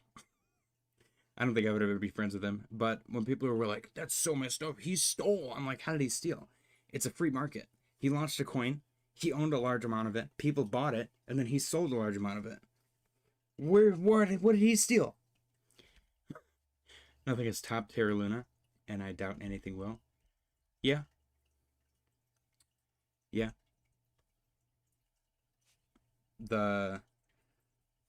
What was the one called? One of our things is based off of it, isn't it? Yeah, Libra. The Libra coin was kind of crazy. The Argentina Libra coin. And like the president of Argentina promoted it, even though he was very like anti money laundering and theft and stuff like that. Funny thing is, if he did another coin, people would probably jump in. I probably would. I'd throw like 10, 20 bucks at it. I think it'd be really funny. And what would be hilarious is if he actually didn't rug the third one. If he didn't rug the third one, it got up to like $1 billion market cap, and then he rugged it again. That would be so funny. It's all about timing, man. Recency bias and stuff. If he made a coin and it started doing really good, and it stayed like that for like 2 weeks, people would be like, oh my gosh, he really did have a change of heart. And then they'd all ape into it. It would pump like crazy, and then he'd do it again. 88 Metals Mania, I lost 75K on Luna. Damn, that's crazy, dude. That sucks so bad. Moment of silence for that 75K. A lot of people got screwed over, man. That one's awful. The silver lining is that Do Kwon is currently in prison, and from what I understand, Sam Bankman-Fried is actively being shoved in his anus via Puff Daddy. They just lubed him up, and they're like sticking him in there. Like, he's just like this, getting shoved up in there. It's crazy. Okay. Let me read. Funny thing is, if you did the yep. A lot of people got hoodwinked on that one. Says Lunar Entity. There are people who don't rug their own coin. Sucks for them because meme snipers still rug. Yeah, dude. I've made coins. Obviously not very public at all. Just to like experiment and mess around. I don't even remember what it was called. Wag Me or something. And I put like $10 in. And I watched two bots buy, and then sell. They were like fighting each other. And it went boop, boop, boop, boop. The chart just went up and down within like 5 minutes. And I was like, whoa. And then I checked all the data, and I was like, these bots just tried to like rug each other. It was the weirdest thing. So that kind of ruined everything, any kind of future of anything with me trying to make a coin. Obviously, if I did, I wouldn't go pump fund or anything like that. I would try to launch my own organically, the proper way to do it without any kind of sniping possible or anything like that. Just too many logistics, and I don't see the purpose. I don't see the purpose. Like, it would be to extract liquidity. And I can be like, oh, creator coin. If people want to give me money, they can give me money. You guys, there's nothing stopping you guys from giving me money. There's also nothing stopping you guys from not giving me money. It's that easy. I don't understand the creator coin proposition. I think it's a silly idea. I really do. Because I can monetize my YouTube channel. You guys can send me super chats. You guys can donate money to me. You guys can just send me crypto, whatever. Why do I need a coin? What world is a coin convenient? Everyone's just going to have their own coin? Every person on the planet has their own coin? What is the point of that? The tax man isn't angry unless you realize, right? All right, 88 Metals Mania said, let me rephrase. I had 75K in unrealized gains from Luna. In realized losses, didn't lose them, I guess, coping. Lunar Entity said, I looked at a few of Justin's son's wallets. They were full of millions of garbage deck screener coins. Oh yeah, he probably runs snipers all day. He probably has all that stuff. Is a 75K a loss if you don't realize the gains? That's how I justify it. The tax man isn't angry unless you realize. Yeah, it's all a tax man thing. I like to think of whatever the highest prices possible that I could have had is the amount of money that I lost when we retrace. I think that's just the way that an investor's brains work. Cointelegraph posted, Coinbase CEO said that the banks are trying to undermine the president's crypto agenda. That's actually really clever because you know Trump's going to see this and he's going to be like, what the hell, Jamie? You have to have JJC on the Janance ecosystem, right? Yeah. Oh man, remember when everyone had their own swap too? There was, I think BitBoy had BitSwap. Everyone had their own, and it was just copy paste of like whatever other platforms, but they made the fees. That one I actually don't hate. That I feel like is a smart idea. Like if you guys want to support me, you can use this swap, and I will collect the fees. That seems cool because you're not screwing people over. Obviously, as long as the fees aren't gouging, but I don't think that there's any kind of security breaches that can happen there. Again, though, it does add a layer of not vulnerability, liability. If something ever somehow magically does happen, it's just not worth the risk to me. But that's less shady than the coin, like having your own coin. Latest, Google searches for Bitcoin formed a 12-month high before suddenly crashing. That's because people were looking it up to see how it exploded to the downside.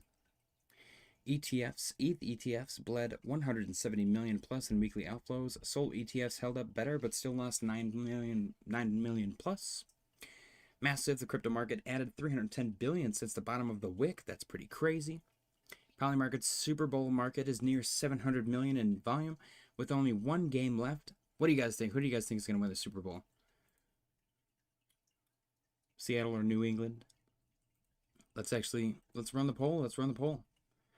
All right, current poll. I asked you guys. We got 15 votes. I asked you guys stock open Monday. 47% of you guys said barely green. 27% of you guys said Black Monday. 19% of you guys said green God candle, and 7% of you guys said barely red. Let's do this next poll. Who wins the Super Bowl? We've got Seattle or New England. There we go. Start poll. Ladies and gentlemen, please direct your attention to the poll in the chat. Who's going to win the Super Bowl? Whoever wins this poll wins the Super Bowl. It has been determined. Lunar Entity said New England is insufferable.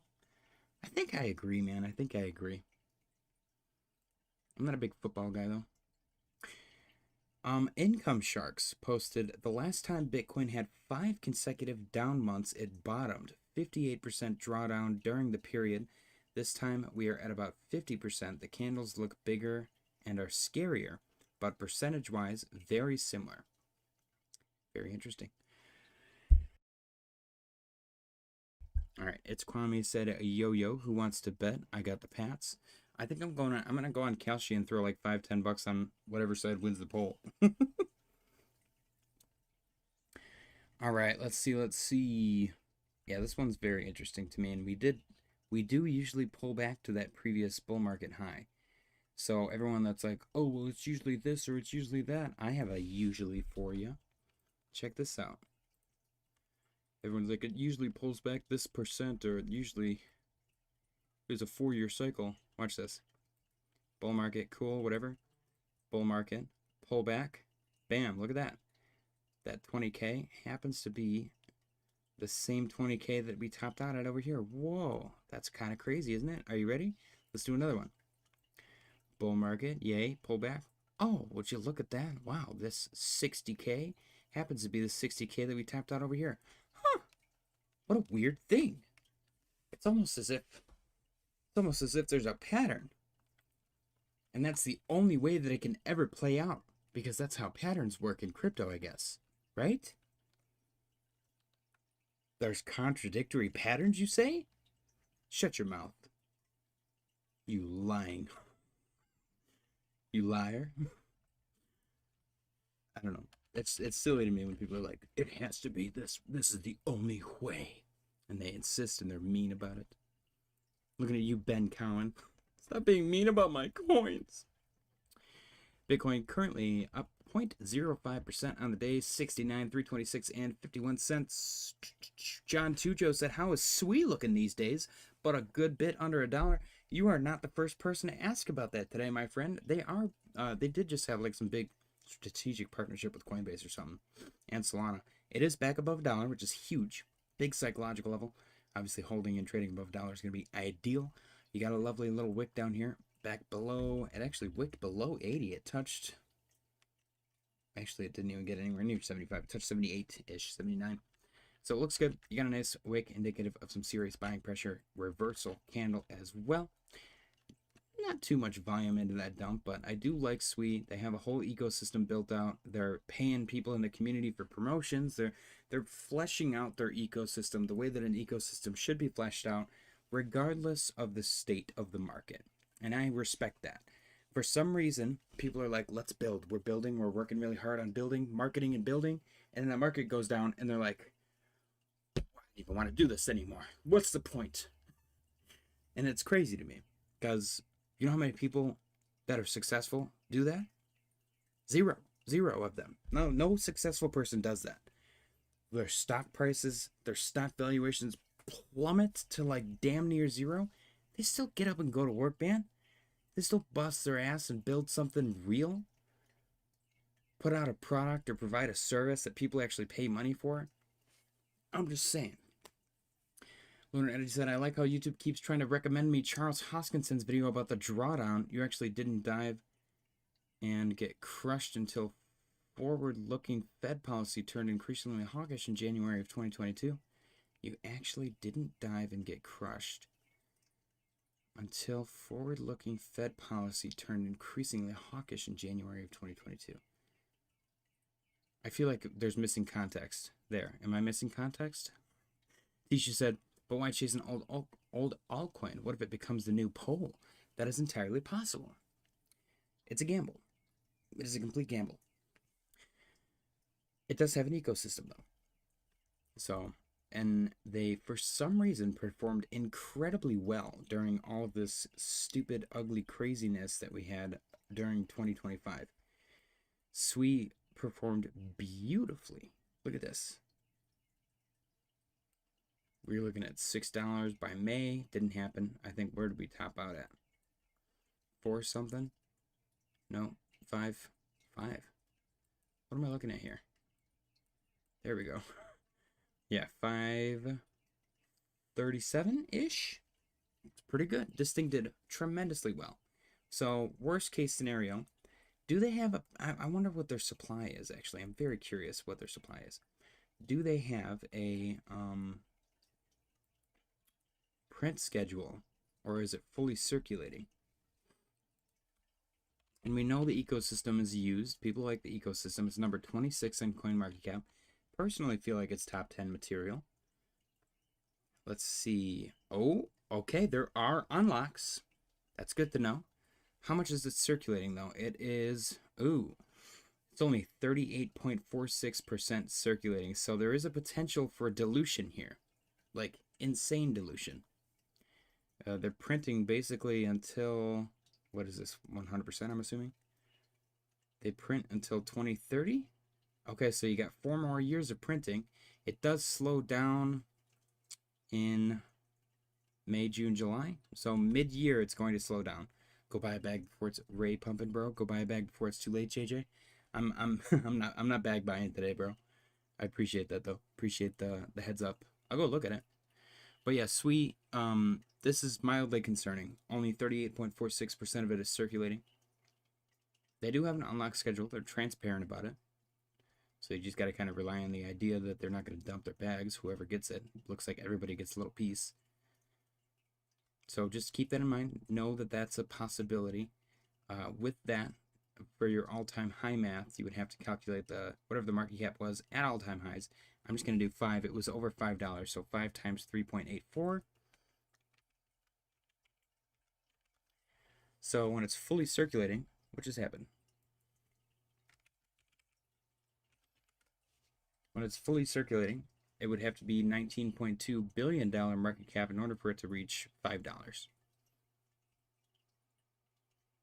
If it's like fully circulating, like I said. So by 2030, you would need that crazy market cap in order for it to be $5. So that is area of concern. Lunar Entity said, elevated credit risk prevented liquidity from entering back into Bitcoin due to excessive tightening conditions. Previous bear market, all assets found a bottom when Yellen began the largest print of short-term treasuries in history. We have been in a state of quantitative easing since December 2022. We have been in a state of quantitative easing since December 2022? Okay. Bitcoin, $69,348.01. Let's continue our news segment. But yeah, Tishu, I don't disagree with you there. Obviously, that's where the gamble comes into play. And, you know, we can call it investing all day long. It's a mix of both. Investing technically is gambling. It just depends on how much time and effort you put into it. If you want to call it investing or gambling. But that's where diversity comes into play and all that stuff. Got to cover your ass. 5 months of red, 50% drawdown. Yeah, that is from 2019. All right. Stock Money Lizards posted Bitcoin 6-hour time frame record low for RSI in the past 1.5 years. Pretty crazy. We got a big post from Bull Theory. This guy said, "This is why Bitcoin dumped nonstop from 126K to 60K. Bitcoin has now crashed 53% in just 120 days without any major negative news or event, and that is not normal. Macro pressure plays a role, but it's not the main reason Bitcoin keeps dumping. The real driver is something much bigger that most people aren't talking about yet. Bitcoin's original valuation model was built on the idea that supply is fixed at 21 million coins and that price moves based on real buying and selling of those coins in the early cycles. This was mostly true, but today that structure has changed. It's because of all the derivatives. A larger share of Bitcoin trading activity now happens through synthetic markets rather than spot markets. This includes futures contracts, perpetual swaps, options markets, ETFs, prime broker lending, wrapped Bitcoin, structured products. All of these allow exposure to Bitcoin's price without requiring actual Bitcoin to move on-chain. This changes how price is discovered because now selling pressure can come from derivative positioning rather than real holders selling coins. For example, if institutions open large short positions in futures markets, price can fall even if no spot Bitcoin is sold. If leveraged long traders get liquidated, forced selling happens through derivatives, accelerating downside moves. This creates cascade effects where liquidations drive price, not spot supply. This is why recent sell-offs look very structured. You see long liquidation waves, funding flips negative, open interest collapses, all signs that derivatives positioning is driving the move. So while Bitcoin hard cap has not changed, the effective tradable supply influencing price has expanded through synthetic exposure. Price today reacts to leverage, hedging flows, and positioning, not just spot demand. Adding to this, there are other factors too driving the current dump. Global asset sell-off. Right now, selling is not isolated to crypto. Stocks are declining, gold and silver have seen volatility, risk assets across markets are correcting. When global markets move into risk-off mode, capital exits high-risk assets. First, and crypto sits at the far end of the risk curve. So Bitcoin reacts more aggressively to global sell-offs, macro uncertainty, and geopolitical risk. Tensions around global conflicts, especially US-Iran developments, are creating uncertainty. Whenever geopolitical risks rise, supply chain risk increases, and markets shift toward defensive positioning. That environment is not supportive for risk assets. Fed liquidity expectations. Market has been pricing more dovish liquidity backdrop, but expectations around future policy leadership and liquidity stance have shifted. If investors believe future Fed policy will be tighter on liquidity, even if rates eventually fall, risk assets reprice lower. Economic data weakness. Recent economic indicators, job markets, trends, housing demand, credit stress are pointing towards slowing growth conditions. When recession fears rise, markets de-risk. Crypto, being the most volatile asset class, sees outsized downside during those transitions. Structured selling versus capitulation. Another important observation, this sell-off does not look like a panic capitulation. It looks structured. Consecutive red candles, controlled downside moves, and derivative-driven liquidations suggest large entities reducing exposure, not retail panic selling. When institutional positioning unwinds, it suppresses bounce attempts, but dip buyers wait for stability before re-entering, or because dip buyers wait for stability before re-entering. Putting it all together, it's a combination of derivatives-driven price discovery, synthetic supply exposure, global risk-off flows, liquidity expectation shifts, geopolitical uncertainty, weak macro data, and institutional positioning unwind. Until these pressures stabilize, relief rallies can happen, but sustained upside becomes harder. Interesting. And we've been doing that for several months now. Bitcoin is looking a little green at the moment, up 0.27%, currently trading at $69,500. What's going on, Mr. Robbers? Lunar Entity said, yes, short-term treasury issuance remained significantly elevated to prop up markets once certain threshold was reached. Tishu said, I see, I respect that. Thank you, sir. Tom Selleck Scout said, Kramer said Trump was buying for his strategic Bitcoin reserve at 60K. That is allegedly the rumor at the moment. Lunar Entity said, if it's Kramer, that means Trump sold, right? Yep, declining volume on spot charts, elevated volume on perpetual charts. CME volume is a huge convergence event for volume when layered against a spot chart. What's going on, Mr. Robbers? Lunar Entity said, Mr. Robbers, always a pleasure. This is a really long way of saying war signals the end of easy money, right? There's definitely liquidity constraints, I think, are the biggest concern. This is a nice post, though. Gets a lot of views, I bet. Yeah, 241K. That'll be the day, man. That'll be the day. Okay. Where was I? We were past all this. Okay. We got a quote. Bitcoin Magazine posted this one time. Bitcoin went from 6 cents to 36 cents, then it crashed down to 21 cents. Another time, Bitcoin went from 85 cents to $29, then it crashed down to $3. Another time, Bitcoin went all the way to 213, then crashed all the way to $70. This is why we hold. Hell yeah. Cheers. Cheers to that. Javon Marks posted alt season start. As you guys know, I like arbitrary timelines and charts. We got red dot, green dot, red dot, green dot, red dot, green dot. Wow. Now, okay, so this is specifically, I'm assuming that's some MACD of some sort on what, the 3-week? Arbitrary timeline. Let's go. All right. Wait, somebody said this. Where did it go? This guy called alt season since 2024. Here's the thing about that. Stop it. You can't call them out, man. They're not self-aware. Rates have never fallen to significant lows without contraction and liquidity. You get these baby cuts when things aren't horribly backed up. Interesting. Okay. Bitcoin Census posted altcoins. This could be the time where alts start to bottom against Bitcoin. A massive altcoin rotation could be underway. I like the sound of that. We're looking for a potential, what is that, 15 million others versus BTC. I guess when we're done, we can look at all of our charts. We got total 3, total 2, and total crypto market cap, and then others dominance. We haven't looked at that in a long time.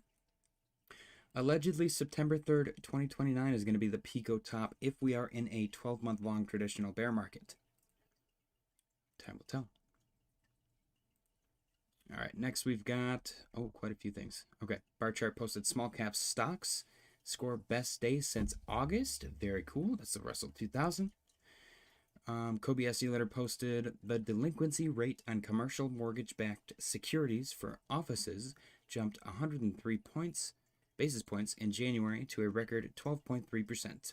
This surpasses the post-2008 financial crisis peak by 1.6 percentage points. The CMBS delinquency rate has soared 600% over the last 3 years.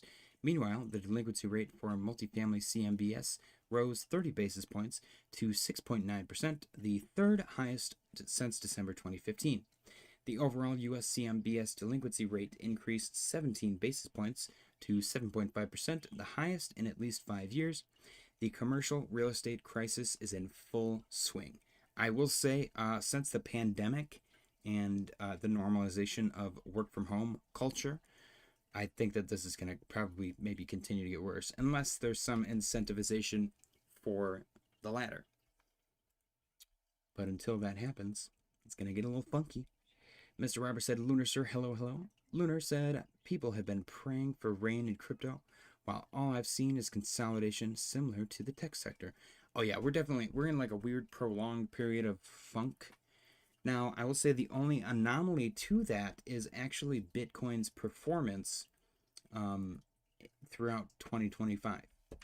Bitcoin's 2025 performance was really something to behold, regardless of what we saw. And this, to me, is either a testament to the fixed supply and maybe people not selling, or just institutional adoption. Like with altcoins kind of doing like one of these, and then they just kind of went Buh. Meanwhile, Bitcoin did this monstrous triple hump situation, breaking its all-time high before the halving, which historically has never happened before. If this is just institutional adoption, then I'm super excited to see what comes after this. Even if we enter, that whatever 1,064 day long bear market, where do we go when we get to the next bull market? Because it seems to me like 250,000 is a no-brainer for the next bull. But it takes a lot of money to get there. It takes so much money to get there, so I don't know, man. I have no idea. Regardless, I'm excited. Even if it takes a long time, I'm still excited. I thoroughly enjoy this market. And it got me into other investments, and I've talked about how it helped my financial situation indirectly by like forcing me to get a hold on my finances and actually start saving money, and all because I want to invest more, which is going to be hilarious if we do get Warsh and he goes full hawk and like pro dollar strength. I'm sitting here, I'm like, I'm investing, I'm beating inflation, and then inflation goes away, investments plummet, the dollar soars, and I'm sitting here with with a bunch of investments that are worthless and my money's all gone. That would be quite ironic and almost troll-like. I would assume that in my past life I was like Hitler or something. Lunar Entity said Bitcoin's performance just aligns with consolidation amid concerns of uncertainty leading into the post-Powell era of federal policy.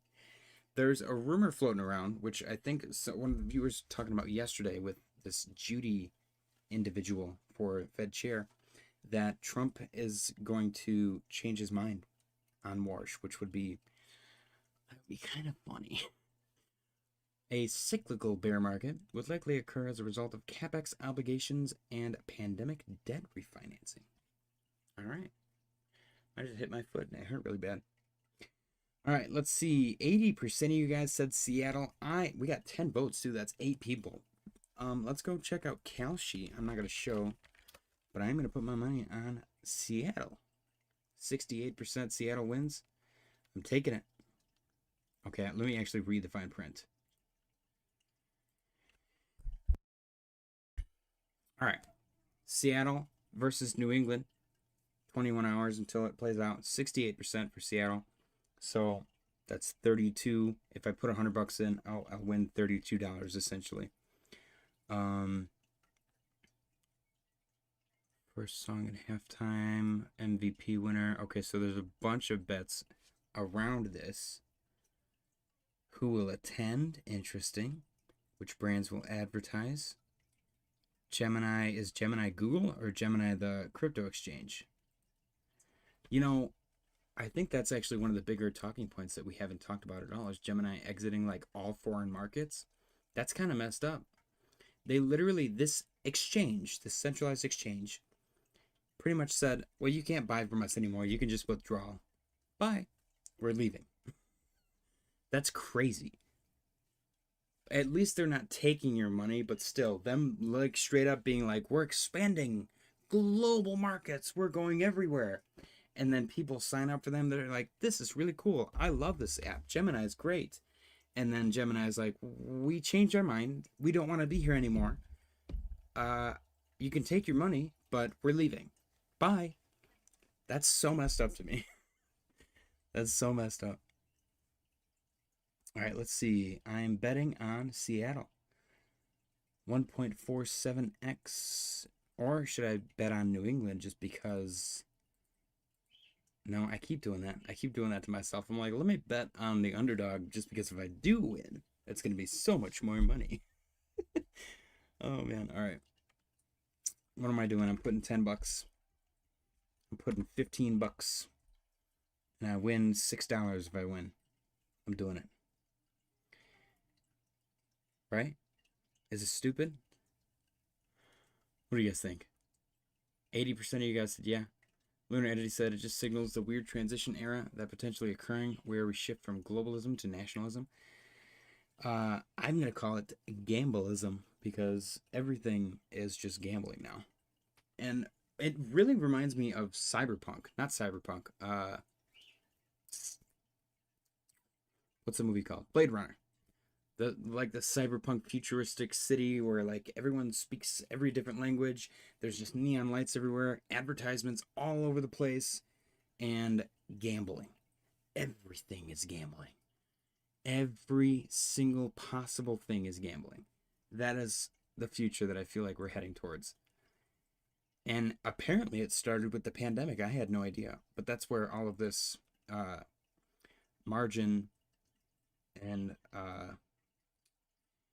I forget what it's called already. Leverage trading comes into play. And now we have prediction markets, which are super fun, by the way. Again, it is gambling, but if you guys sign up with my referral link and trade with $25 or more, we both get $25 in non-withdrawable site credit. Helps support the channel. But again, gambling, treated like gambling.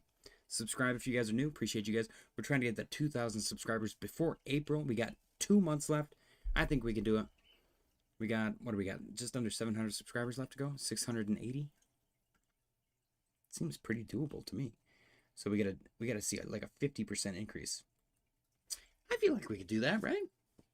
I am gonna be doing a giveaway soon for subscribers because I feel like you guys deserve it. You guys have been showing up every single day. I appreciate you guys. So I want to give back. You see a lot of countries reshoring services and manufacturing. No coincidence. I don't know. What do we think of tariffs? Let's do a poll for tariffs really quick. I'm gonna end this poll. 80% of you guys said Seattle. Start one final poll. Does the Supreme Court rule in favor or against Trump's tariffs?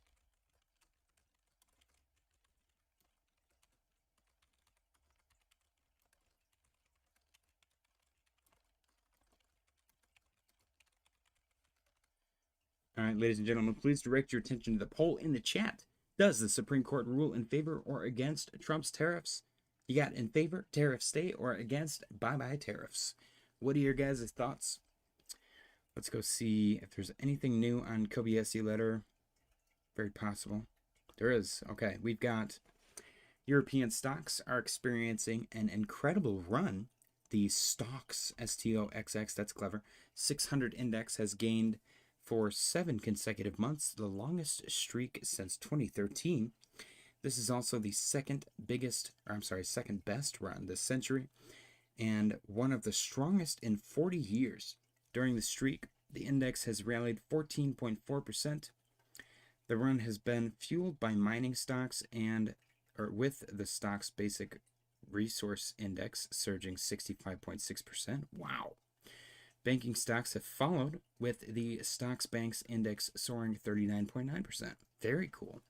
Is Europe's economy finally starting to gain momentum? Good for them. That's actually impressive. Thoroughly impressive. And then we've got U.S. job openings are now at recession levels. I think this is going to continue to worsen if AI has anything to say about it. U.S. job openings dropped 386,000 in December to 6.5 million, the lowest since September 2020.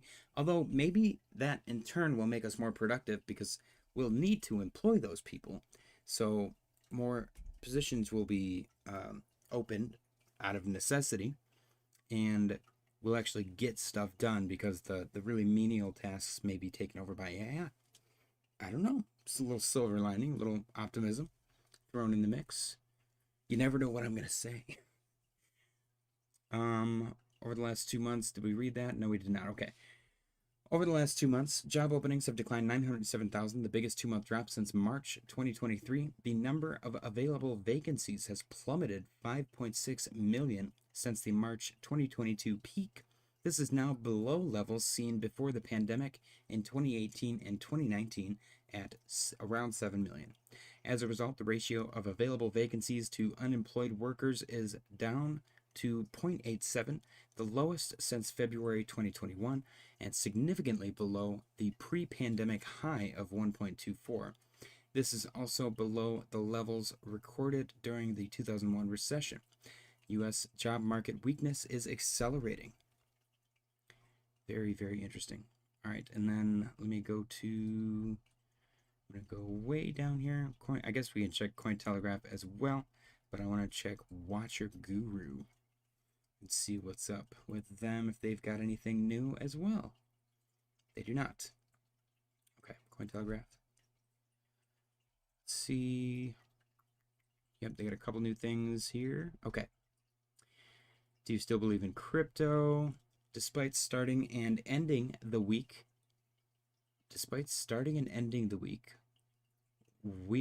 what? The Bitcoin ETFs still saw a weekly net outflow. What does that mean? I think that's a typo of over 358 million. Some of these typos, man, are kind of crazy. The market is stacked with shorts. Long exposure is thin. What a great time to liquidate some bears.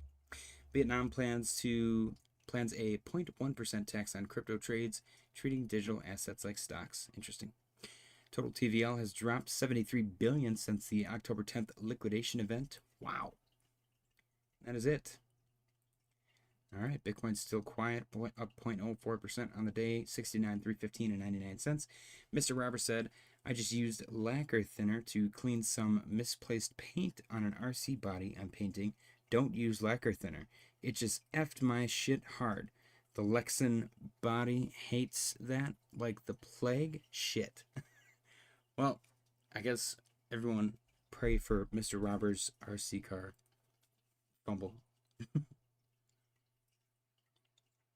So I want to start, and you guys remind me if I forget about this tomorrow. I want to start like a spotlight segment towards the later half of the stream where we bring attention to either a specific stock or a coin, a cryptocurrency project. Today, we're going to figure out what that is together. I'm going to ask Grok, and we're not going to use AI every time. I'm just going to ask Grok, just for simplicity today. What are some up and coming stocks I should keep an eye on that you think will do well in the coming months? Let's see what Grok says, if he gives us any good input. And I want to do this every single day, and I'm not going to base it on anything specific. Maybe somebody in the chat mentions it during the stream and we look into it and we like it, but the spotlight is going to be kind of like a shoehorn for you guys to go look into it yourself if you're interested at all. So let's see. Grok is going to say, I think, what do we think he's going to say? Anything technology based? Probably, I'm guessing. No, don't give me PLTR. Get out of here. Up and coming potential with NVIDIA. It's like the biggest asset in the world. Looking for like Underdog, Palantir, Micron, Mong, Cloud Database, Boring, TSM, Shopify, Optical Networking, benefits AI-driven data center build-outs requiring higher bandwidth. Nope. Big Bear AI. That's kind of funny. Emerging player and AI for decision intelligence. Smaller cap with speculative upside in defense commercial AI applications mentioned in up-and-coming lists. Okay, should we do Big Bear AI? Is that stupid? Because it's AI? Big Bear AI. So, AI, data center, energy. Give me something in the energy sector for all of the AI databases and the energy they'll need. Let's just see what we get for energy. I do like Big Bear. Maybe we'll look into Big Bear, but it is, I feel like AI is overdone right now. It's a little overexposed, and it's going to require a trim down. Maybe not, though. Maybe I'm delusional. Maybe I'm being a little overly cautious. Bitcoin up 0.23%. We're getting a little bit of green here in the market. Nothing too crazy though. Let's go check stock market after hours really quick. Stock market after hours, according to CNN, we are still lovely. Dow up 2.46%, S&P up 1.84%, NASDAQ up 1.85%. Very cool. And Grok said, Constellation, I know them. Vistra, that was new. Nuclear and gas, major beneficiary of data center buildouts and markets. Explosive past growth with continued high earnings. Projections into 2030. Talon, natural or nuclear and gas power. Direct co-located data center deals. AWS, okay, worth $18 billion. Recently, $3.4 billion acquisition of gas plants to expand capacity. Expected 67% plus revenue growth. Wow. Bloom Energy, fuel cells, on-site clean power solutions gaining traction with AI. Giants beat Q4 expectations with strong 2026 guidance implying 50% revenue. I feel like I'm familiar with Bloom. We've talked about Oklo. GE Verona, power equipment and turbines, surging orders from hyperscalers.